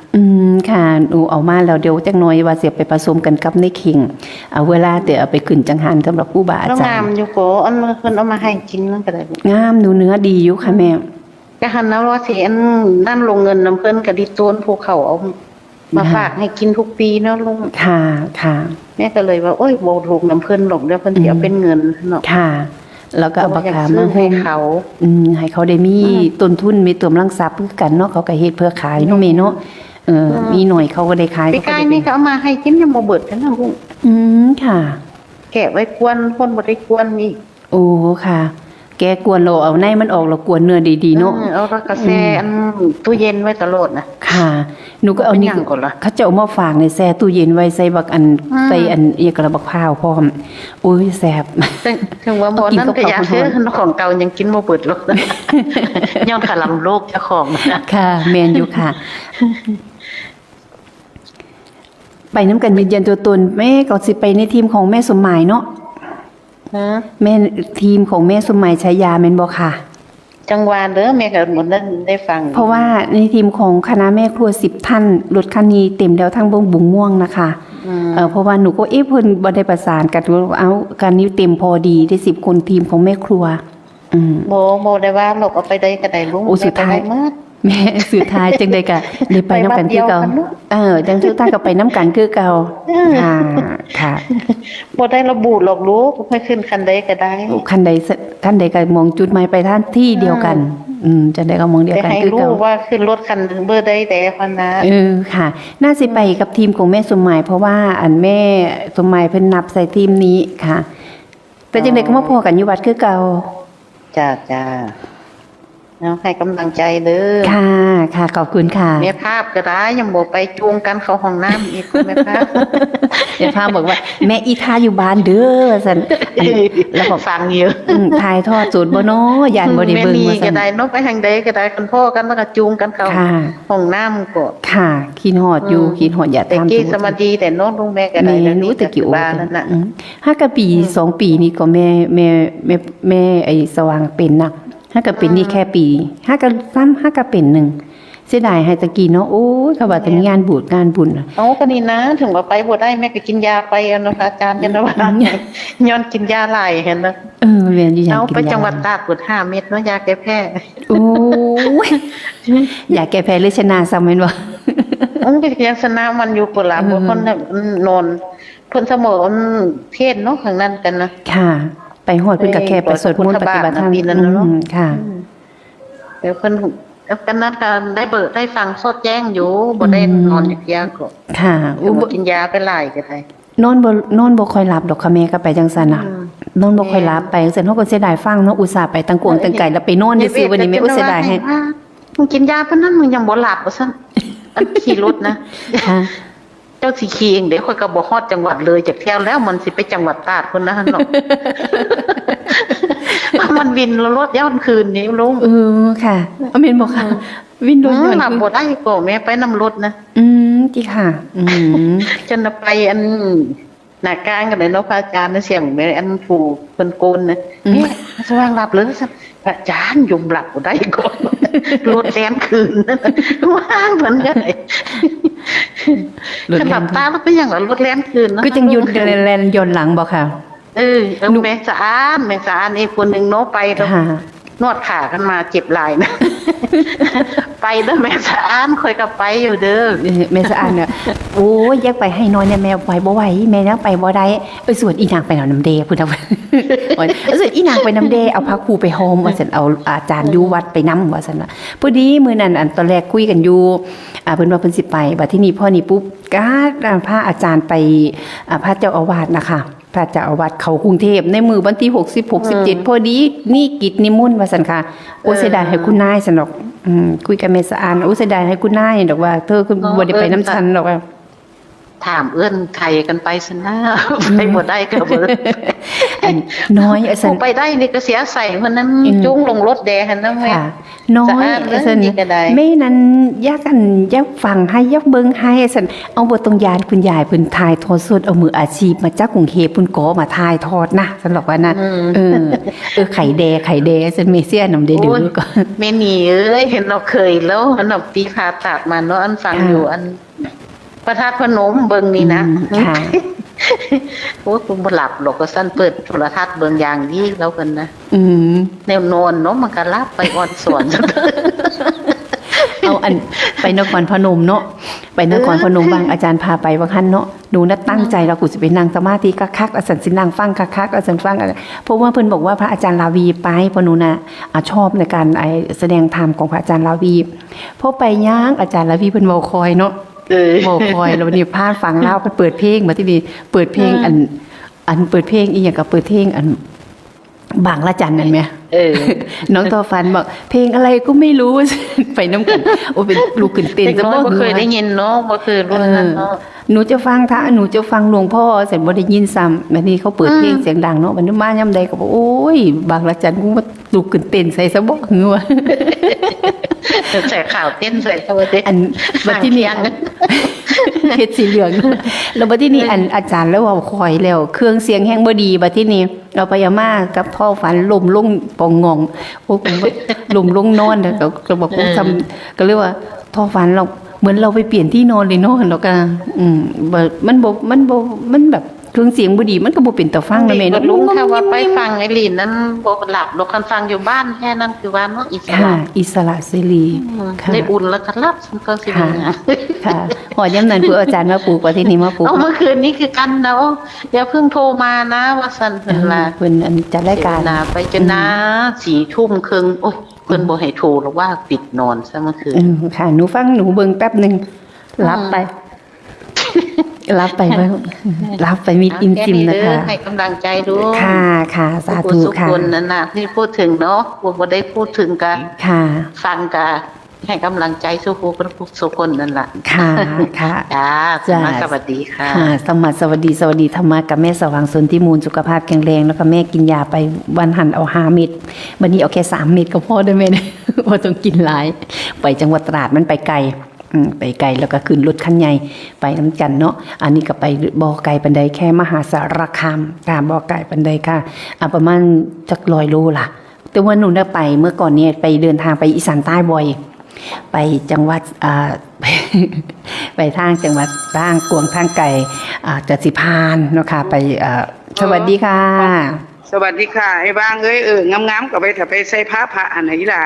ค่ะ อันนี้เพิ่นเอาให้เมื่อกี้เนี่ยโอ้ยน้องลุงแม่พี่แม่น้อมน่ะโทรมาทราบไป ค่ะ เพิ่นถอยรถออกไปพอดีแล้วสิเอาให้น่ะ อืม แล้วสิเอาไปนครพนมนำมาสั่นพี่สิซื้อพี่สินั่งแท็กซี่ไปว่าสั่นโทรมาน่ะโอ้ยเพิ่นถอยรถออกไปพอดีที่แม่ว่าตะกี้เนี่ย ค่ะ บ่ทันเพิ่นอยู่ห้วยไสคำเนี่ย แล้ว เสี น่ะ ยดาย โอ้ย เนาะ พี่สิได้ให้อยู่ในบ้างหูกับแม่เนี่ย ค่ะ อัน เอามันสิบ่อึดดอกน้องลุงมันออกมาเรื่อยๆบักขามมันเพิ่งสิสุกมันมันสุก แม่น มันก็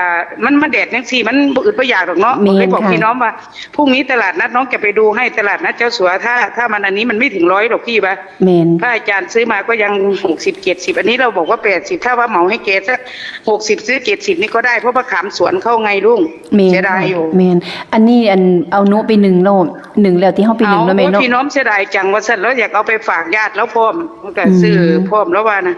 ค่ะ อ้าวสวัสดีจ้าแม่กระโทรให้คนอื่นเข้าอีหล่ะ จ้าแม่ค่ะ สาธุขอบคุณหลายๆสำหรับแม่สมหมายชัยยาเนาะค่ะเนาะเป็นทั้งเจ้าภาพประคามเป็นทั้งมาอัน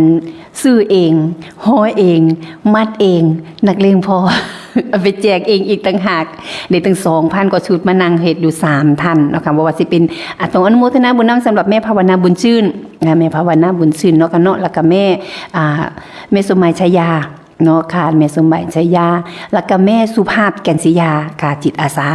ส่วนแม่สมหมายนี่ซื้อเองค่ะซื้อเองกับแม่ภาวนา ซื้อเองตากมะลากตากแดดเองค่ะ ตากแดดเองยังมาพอมาห่อเองอีกค่ะมามัดเองแยกใส่ถุงเองค่ะแยกใส่ถุงแล้วนับเองค่ะใส่ถุงใหญ่เองลากเองเฮ็ดเอง อนุโมทนาบุญนำสำหรับคุณแม่สมหมายกับคุณแม่ภาวนาบุญชื่นเนาะค่ะเนาะดีบ่ดียังห่อเขามากินเองแล้วบ่กินเขาวัด สำหรับกินเขาวัดเราเพิ่นบ่ได้กินเขาวัดเนาะเพิ่นก็นึ่งเองสร้างตำตุ่มมากินเองขอเคิกแวสั่นเพิ่นว่าถ้าไม่เฮ็ดอยู่บ้านไม่เฮ็ดอยู่เฮ็ดกินเสียเวลาสั่นแต่เว้าอยู่เว้าโทรศัพท์อยู่ก็ยังมือยังเฮ็ดยังทำเนาะค่ะเนาะอนุโมทนาบุญนำสำหรับคุณแม่สมหมายชัยยากับคุณแม่ภาวนาบุญชื่นกับคุณแม่สุภาพแก่นศรียามาซอยกันมัดบักขามค่ะไปเลือกซื้อบักขามเนาะค่ะเนาะไปเลือกซื้อบักขามตัวแรกว่าสิให้ผู้ซอยหน่อยเพิ่นว่าเพิ่นสิไปซื้อให้ผู้ซอยหน่อยเป็นไข่ตั้งแต่ปีใหม่ฮักกะเซาให้หัวกระทรวงหายค่ายเศร้าค่ะวังหันเพิ่นก็เป็นไข่ตั้งแต่เป็นส่งตั้งแต่หลังปีใหม่ค่ะตั้งแต่ปีใหม่เสร็จแล้วก็เริ่มไข่เริ่มเจ็บไข้เลยป่วยเนาะค่ะเนาะอากาศมันเย็นมันเปลี่ยนมันแปลงค่ะก็หากะไข้แหน่ค่ะแต่ขอให้ช่วงหายค่ายเศร้าค่ะสำหรับแม่สมัยโบราณค่ะแม่ครัวของวสีดุมบุ้งเนาะค่ะเนาะช่วงหายค่ายเศร้าไข้แหน่แล้วก็สิไปน้ำยูว่าซั่นค่ะไปน้ำกันไปรวมด้วยช่วยกันไปแจกบักขามน้ำกันเนาะค่ะเนาะไปหาพี่น้องปองไปทั้งอื่นทั้งไกลค่ะเอาไปแจกกันเอาไปขึ้นรถคันนั้นคันนี้ค่ะเอาไปแจกเนาะค่ะเนาะแล้วก็เอาไปถวายครูบาอาจารย์ใส่ไปเข่งเลยค่ะเพราะว่าเพิ่นเฮ็ดแบบพระป่าสายพระป่าเนาะอัดกับเขาจังหันก็สิตั้งใส่ทรายลายเด้อค่ะขึ้นโต๊ะทั้งเบิดเลยค่ะหอดยำนั้นพระคุณเจ้าเพิ่นสิเลือกได้อันใดเพิ่นก็สิเดินไปตักเอาไปตักเพิ่นจะไปพิจารณาของเพิ่นเองค่ะบ่ได้แต่งเป็นผ้าหรอกก็แต่งเป็นผ้าพระเป็นร้อยเฮาก็แต่งเป็นผ้าบ่ไหวดอกถ้วยเป็นจังสิใส่ถ้วยหลายซ้ำใดฉะนั้นเพิ่นก็บอกว่าเอาขึ้นเป็นหม้อตั้งเป็นทรายค่ะเสร็จหลังจากนั้นก็พระคุณเจ้าเพิ่นก็จะเลือกเดินพิจารณาเนาะค่ะเนาะส่วนบักขามเนี่ยก็สิเป็นเข่งเลยค่ะไปเข่งไปตั้งค่ะเพิ่นจัด2โต๊ะ3โต๊ะอย่างที่ของวัดไตรสิกขาเฮ็ดเพิ่นก็สิตั้งทรายลายแล้วพระคุณเจ้าเพิ่นสิไปครูบาอาจารย์สิไปพิจารณาเอาในช่วงของค่ะการเอากับเขากับน้ำขึ้นโต๊ะอาหารเนาะค่ะเนาะตั้งเขาไว้เพื่อก็จะไปยิบเอาเพื่อนจากใดเดี๋ยวก็จะพิจารณาเอาค่ะอนุโมทนาบุญนำสำหรับพ่อแม่ทุกพ่อทุกแม่เนาะค่ะที่บอกว่าเป็นทั้งเจ้าภาพบักขามค่ะเป็นทั้งเจ้าภาพมะขามเป็นทั้งเจ้าภาพในการดำเนินงานในการถ่ายทอดสดในการไปครั้งนี้เนาะค่ะเนาะเพราะว่าสิเป็นค่ะค่าเครื่องไฟค่ะค่าเครื่องไฟของอาจารย์สมชายอย่างน้อยๆแล้วก็ต้องจ่ายต้องให้ค่าฟื้นกับไฟเพิ่นค่ะแล้วก็ที่แน่ค่ะเขาก็ต้องใช้สถานที่เราใช้สถานที่ของทางวัดทางพระบรมธาตุนาดูลบัดสุดท้ายเขาก็ต้องมีค่าซึกล้อค่าใช้จ่ายในการใช้สถานที่เสร็จแล้วเขาก็จะเป็นการทอดถวายเป็นผ้าป่าเนาะค่ะเนาะเพื่อที่เฮาเพิ่นสิเอาจุดนี้ค่ะค่าใช้จ่ายหรือว่าปัจจัยส่วนนี้ไปบำรุงไปปรับทัศน์ไปปรับภูมิทัศน์หรือว่าเวลาเฮาไปเข้าห้องน้ำหรือว่าเหยียบหญ้าเพิ่นตายหรือเฮ็ดต้นหมากรากไม้เพิ่นหักเพิ่นพังเนาะค่ะเนาะหรือว่าทำความเสียหายกับพื้นที่ก็ต้องมีค่าเสียหายในค่าชดเชยค่ะมีการทนุบำรุงเนาะค่ะทนุบำรุงก็คือมีค่าใช้จ่ายในจุดนี้ค่ะในช่วงที่เฮาไปงานปฏิบัติธรรมแต่ละหม่องแต่ละทีแล้วที่แน่ๆก็ต้องมีการถ่ายทอดสดทีมงาน OB หรือเพิ่นบอกว่าทีมงานถ่ายทอดสดที่สั่งตรงมาจากกรุงเทพทีมงานคุณภาพนะคะเนาะเขาก็ต้องให้ค่าน้ำมูกน้ำมันค่ามือค่าเฮ็ดค่าทำของเพิ่นก็ต้องมีละค่ะเพราะว่าทุกอาชีพก็ต้องมีค่าใช้จ่ายเนาะในช่วงพอสั่นผู้อยู่บ้านก็บ่ได้ฟังแล้วค่ะบ่สั่นขับไปจังซั่นบ่มีค่าถ่ายทอดบ่มีค่าผู้ที่มาเฮ็ดมาทำให้เฮาเนาะค่ะเฮาเฮ็ดบ่เป็นเด้เฮ็ดเองบ่ได้ก็ถ้ามีผู้มาเฮ็ดให้จังซี่เนาะค่ะเฮาก็ต้องให้ค่าใช้จ่ายสำหรับเพิ่นบ่ซั่นผู้อยู่บ้านก็มีอิ่มซิมแล้วค่ะปิดสถานีมีอิ่มซิมบ่ได้ยินหยังแล้วบ่ได้เห็นหยังแล้วกันเฮาบ่จ้างเพิ่นมาเฮ็ดเนาะค่ะเนาะฉะนั้นในส่วนนี้ก็คือเป็นค่าใช้จ่ายเนาะค่ะเนาะอนุโมทนาบุญนำสำหรับผู้ที่เป็นค่าใช้จ่ายเนาะค่ะบ่สิเป็นของคุณยายสวัยบุญซ่านเนาะค่ะบุญซ่านเนาะค่ะบุญซ่านนี่แหละค่ะทั้งปักป่วนอีก200บาทอนุโมทนาบุญนำกับคุณแม่ยายสักบ้านลุ่มค่ะหมู่ที่10เนาะค่ะเนาะ300บาทอนุโมทนาบุญนำเนาะค่ะเนาะอนุโมทนาบุญนำกับพระครูดมรานุวัตรจังหวัดเลย500บาทแม่บุญศรี500บาทค่ะแม่บุญศรีจังหวัดเลย500บาทแม่ใบศรีจังสาจังหวัดเลยอีก500บาทเนาะค่ะเนาะค่ะแม่อธิษฐานกรุงเทพ500บาทค่ะแม่บอมเมืองเลย300บาทแม่ต่อตุนเมืองเลย300บาท แม่หมอแอมทางเมืองเลย300บาทแม่สมจิตทางเมืองเลยอีก300บาทแม่สมหญิงมีชื่อทางลพบุรี300บาทค่ะแม่สมหมายเมืองเลย300บาทลุงฤดีทางเมืองเลย200บาทค่ะแม่โอเมืองเลย200บาทแม่แต่งอ่อนเมืองเลยอีก200บาทค่ะแม่ละไม้สีจันทวงศ์ทางเมืองเลย200บาทแม่บัวจัดทางเมืองเลย200บาทแม่ทองสูนเมืองเลย200บาทแม่น้องนางค่ะเมืองเลย200บาทแม่ทองศรีเมืองเลยอีก200บาทแม่แก้วว่างแม่แก้วทางเมืองเลยอีก200บาทแม่ชีพัดทางเมืองเลยอีก200บาทค่ะแม่ชีเบญจวรรณทางเมืองเลยอีก200บาทค่ะอาจารย์แม่นี่กวยแขกค่ะแม่นี่ทางเมืองเลยอีก200บาทอาจารย์บุญยวัฒน์ทางเมืองเลยอีก 1,000 บาทค่ะแม่วงมนท่าทางเมืองเลยอีก200บาทยายแพงอารมณ์ทางเมืองเลยอีก200บาทแม่สมัครลาดบัวศรีทางเมืองเลยอีก200บาทแม่กันสุวรรณโสนเมืองเลย200บาทแม่มนุยทางเมืองเลยอีก200บาทแม่ศักดิ์ค่ะบ้านลุ่มอีก200บาทอีก300บาทเนาะค่ะเนาะเปลี่ยนเป็น300แล้วแม่ศักดิ์บ้านลุ่มค่ะหมู่ที่10 300บาทค่ะแม่นั่งขันพิทักษ์สลิงค่าทางเมืองเลยอีก300บาทค่ะแม่เนียมอาจภาษาเมืองเลย200บาทแม่ภาวนาบุญเชิญเมืองเลย300บาทพระไก่สอนสุพโนดรเจนทางเมืองเลย500บาทพาเมื่อก่อนทำปัญญาวชิโรทางเมืองเลย300บาทพระวิชัยอนาลโยทางเมืองเลย300บาทค่ะพระอาทิตย์ธรรมธิโรทางเมืองเลยอีก300บาทค่ะดวงตาจอมค่ะทางเมืองเลยอีก300บาทค่ะคุณยายแพงศิลาใสทางเมืองเลย100บาทแม่ภาพคิริชีทางเมืองเลย100บาทแม่บุญเจียงท่าศรีสวัสดิ์ทางเมืองเลยอีก100บาทค่ะแม่นองดาวบัวบานบุตรทางเมืองเลยอีก100บาทแม่ตุกทางเมืองเลยอีก100บาทค่ะแม่อ้อยน้ำเมืองเลยอีก100บาทแม่ทองคำทวิลาทางเมืองเลยอีก200บาทค่ะแม่นิ้นจังหวัดเลย300บาทแม่ปานมจังหวัดเลย300บาทแม่บุญจันทร์คุณตาสิทธิ์ทางเมืองเลยอีก 1,000 บาทค่ะน้องทอฟันเมืองเลยอีก200บาทค่ะย่าอยู่ผ้าทางจังหวัดเลยเนาะค่ะเนาะ100บาทยายฉันจังหวัดเลยอีก100บาทค่ะแม่เสาเมืองเลยเนาะค่ะเนาะจังหวัดเลยอีก200บาทค่ะแม่วาสนาทางจังหวัดเลยอีก300บาทแม่เพชรค่ะแม่เพชรทางเมืองเลย200บาทค่ะแม่เร็ดเมืองเลยเนาะ200บาทแม่สว่างทางเมืองเลยอีก200บาทแม่สุดท้ายทางเมืองเลยอีก200บาทแม่สงวนเขียนสีอ่อนทางเมืองเลยอีก300บาทค่ะแม่เจมเมืองเลย300บาทพระครูสุนทรวโรภาสวัดหลวงตาป่าหลวงตาเนาะค่ะเนาะหลวงตาน้อยวัดป่าผาเจริญจังหวัดเลยอีก 1,300 บาทค่ะอภิริดีสมพรทางเมืองเลยอีก200บาทบัวลอยสมพรทางเมืองเลยอีก100บาทแม่โอจันทิราทางเมืองเลยนี่อีก200บาทค่ะแม่ประภาวันเมืองเลย100บาทแม่สิงโตจังหวัดเลย300บาทแม่คู่ยิงดวงศรีจังหวัดเลยอีก300บาทพระครูจังหวัดกรุงเทพมหานครอีก500บาทค่ะยายแววทางเมืองเลยอีก100บาทแม่สวนท่าแม่สวยทางเมืองเลยค่ะบันหัวฝ่ายทางเมืองเลยอีก300บาทแม่สมศรีจันทิราจังหวัดเลยอีก200บาทแม่จันพรหมมหาราช160บาทค่ะน้องฟ้าใสจังหวัดเลยอีก300บาทแม่เจจังหวัดเลยอีก300บาทน้องแตงโมทางจังหวัดเลยอีก200บาทแม่เมืองค่ะแม่เมืองทางจังหวัดเลยเนาะค่ะอีก300บาทแม่ชีน้องรักราชวงศ์ทางจังหวัดเลยอีก100บาทแม่ชีน้อยอยุธยาดีอุ๋ยทางจังหวัดเลยอีก100บาทแม่โอจังหวัดเลยอีก200บาทค่ะแม่โอนี่สิเป็นเฮ็ด2อันเนาะค่ะเนาะรอบแรกเป็นเฮ็ดโตคนเองรอบที่2เพิ่นอุทิศให้อุทิศหามคุณหมอธรรมรงค์เนาะค่ะเนาะอีก200บาทแม่กอบบางจันค่ะ100บาทค่ะแม่กอบบางจันจังหวัดเลยอีก100บาทแม่จิรพันธ์ดอกคำทางจังหวัดเลยอีก200บาทแม่อุไรวันนามวงจังหวัดเลยอีก100บาทคุณแม่สำอางแก้ววัฒนะเนาะค่ะจังหวัดเลยอีก 1,000 บาทอนุโมทนาบุญนำกับพ่อแม่เนาะค่ะเนาะคุณแม่สวัยค่ะแม่สวัยเนาะค่ะคุณยายสวัยทางเมืองเลยเนาะค่ะเนาะทางเมืองเลยนี่อีก200บาทค่ะคุณแม่สวัยทางปากปวนเนาะค่ะเนาะจังหวัดเลยค่ะคุณแม่สวัยบุญซานเนาะค่ะเนาะทางจังหวัดเลยอีก200บาทเนาะค่ะอนุโมทนาบุญนำเนาะค่ะสำหรับ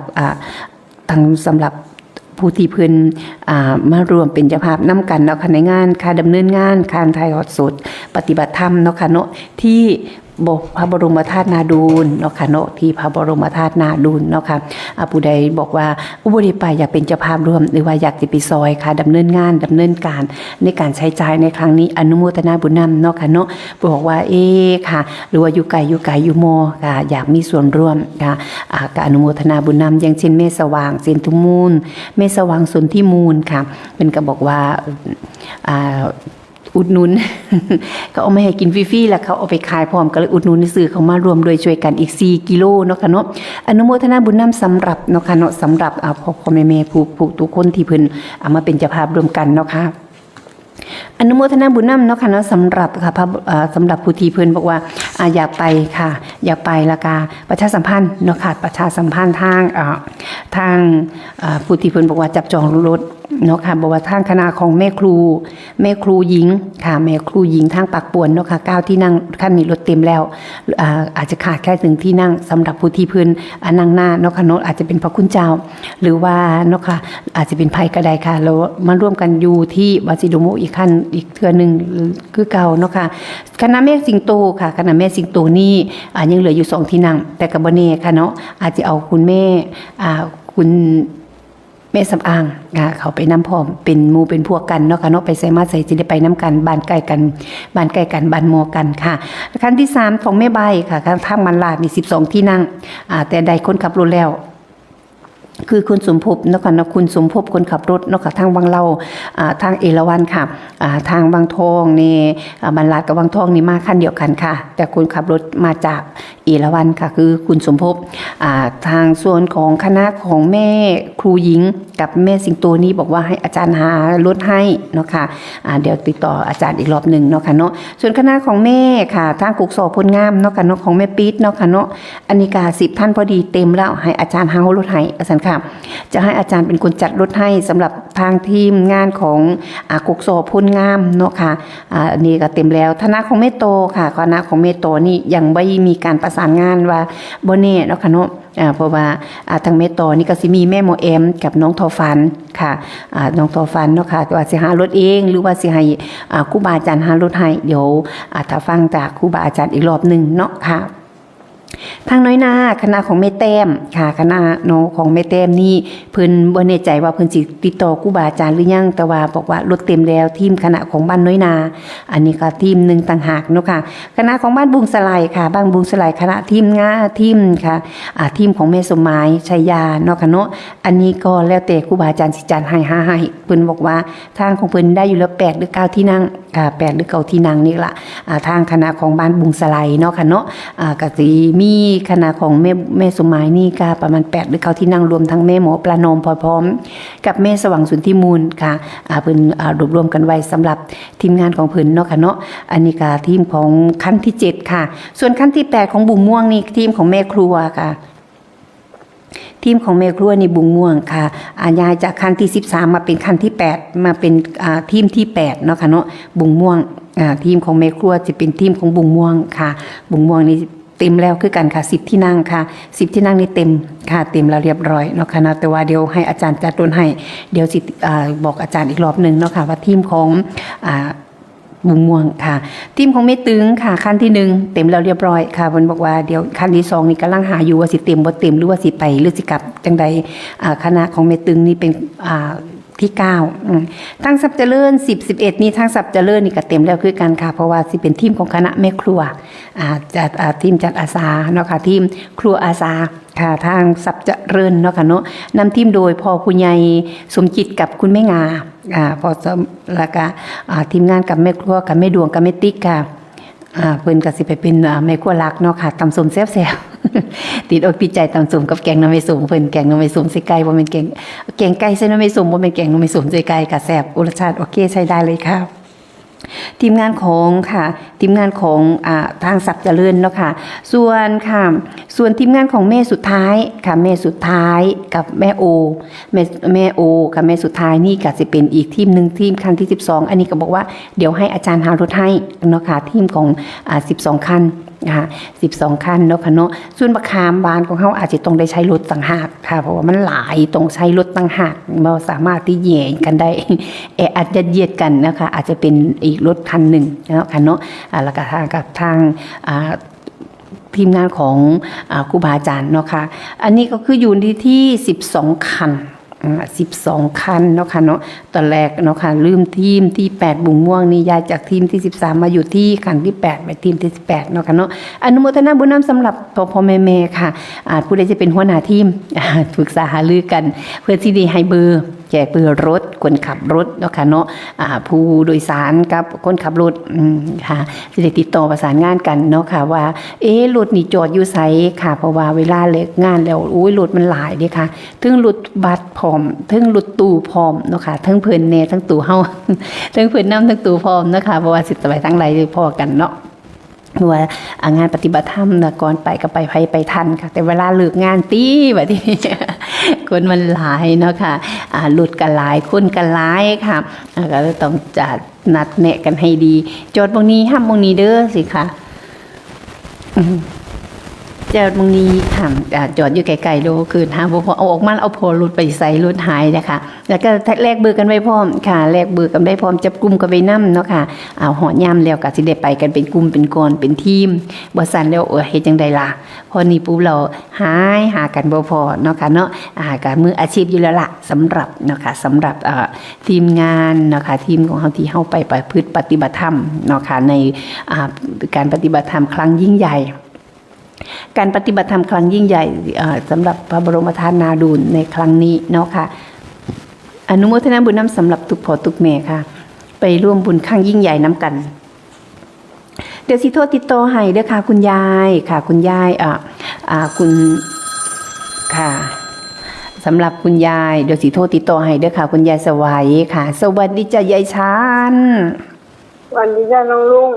จ้า ฟังอยู่เยอะ จ้า แม่นี้ก็แขกไปไหวไหม ไปไม่ไหว เมนีกล้วยแขกบอกว่าจะซื้อกาแฟแล้วมานั่งอยู่หน้าจอกินกาแฟไปด้วยกันกลัวง่วงเด้อยู่คนเดียวนะบางทีอยู่คนเดียวเนาะไม่มีใครควบคุมไม่มีเพื่อนเนาะฟังไปบางอร่อยงับ ดิฉันก็อยากไปอยู่เลยมีคนจูง ก็มีคนจูงไปได้อยู่ ยายชันก็อยากไปมันอย่างว่าเนาะยายชันคนมันก็เยอะห้องน้ำก็ไกล ไปครั้งที่2น่าจะได้ไปอีกครั้งที่3เนาะน่า39พระพุทธพระธรรมพระสงฆ์โมทนาสาธุเอาบุญมาฝากเลยนะน้องลูก เอาบุญมาฝากสั่งอยู่ให้กำลังใจ เอาบุญมาฝากแล้วค่ะทำไงได้เพราะว่ามันอันนี้ก็เอาฝากมาทำอาการแล้วเยฟชันก็อย่าลืมนั่งหน้าจอเด้อ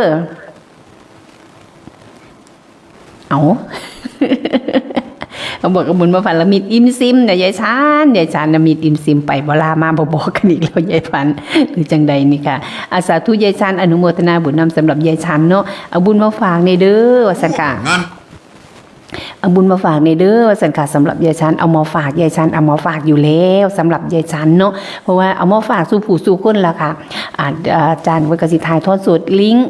สายซอตัวเทิงโทรทัศน์นี่แล้วออกโทรทัศน์แล้วก็เฮาต่อจากโทรศัพท์ใส่โทรทัศน์เนาะแล้วก็ฟังวิทยุพร้อม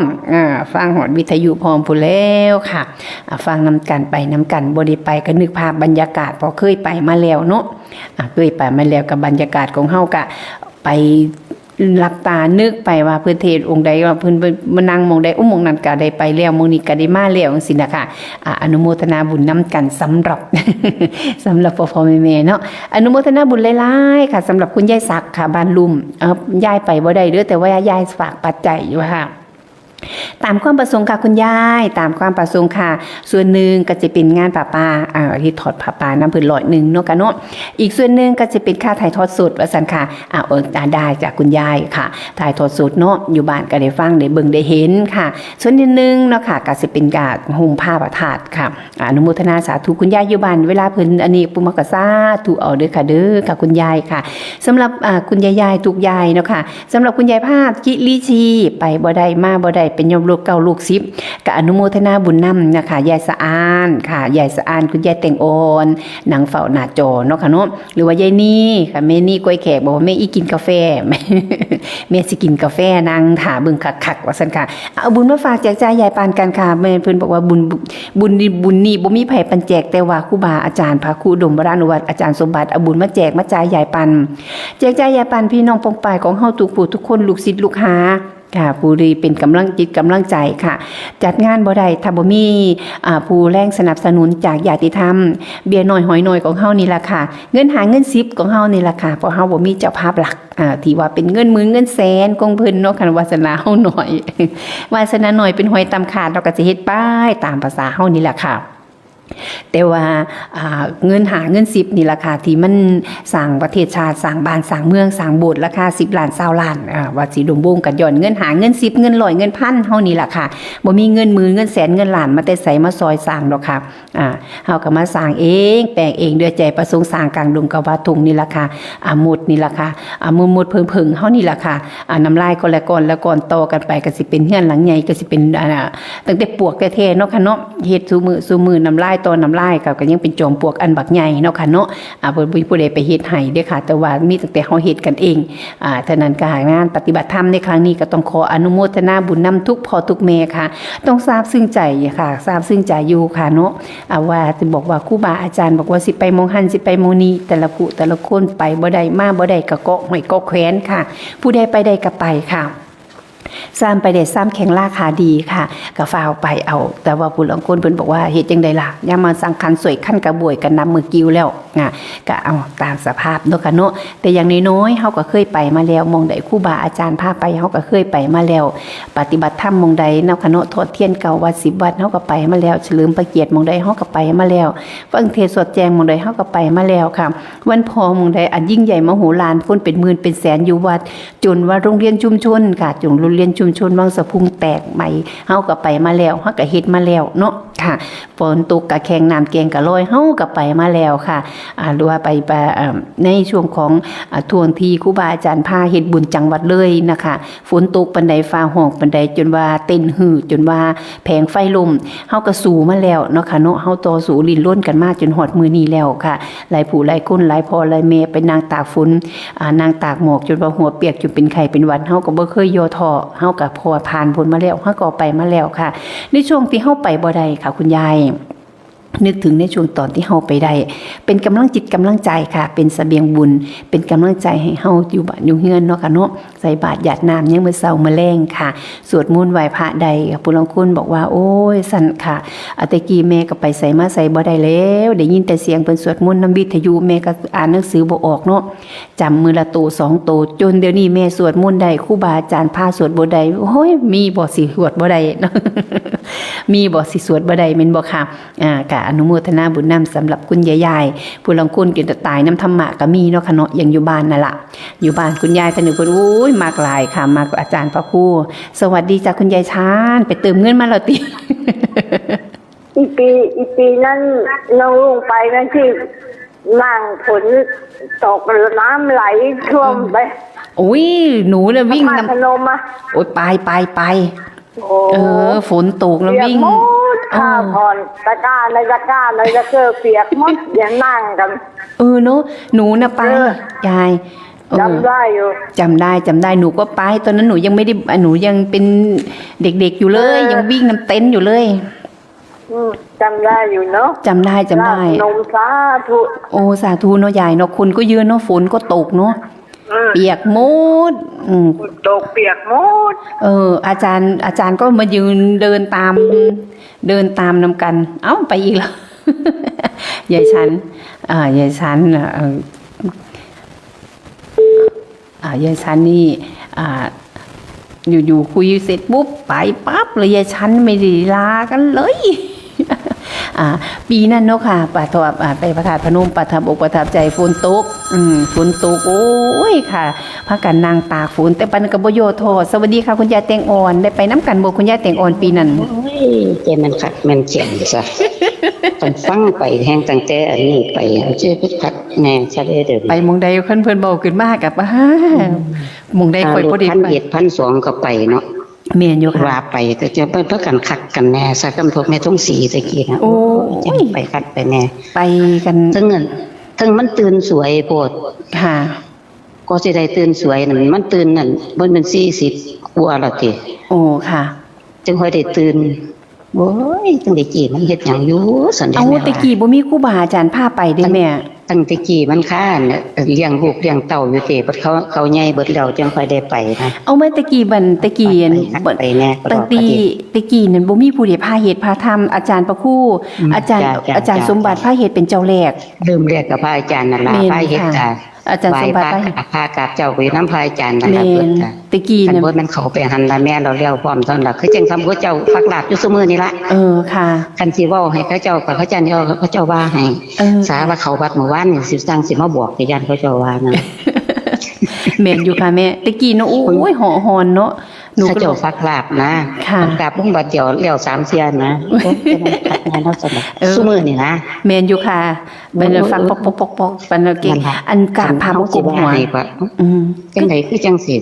เขาวัดเมื่อวานนี่ได้สิมาบอกกูจันเขาเจ้าว่า กับแม่นอยู่ค่ะหนู แม่เลยบ่หาร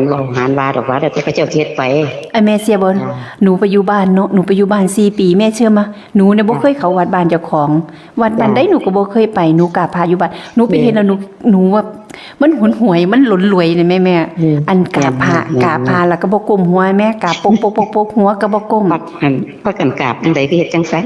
แม่ว่าอยู่ อันบัดที่นี่เวลาพาสวดมนต์บัดที่สิทุยกันมาลงกองเกงอุ้ยหนูบ่ไปวัดเลย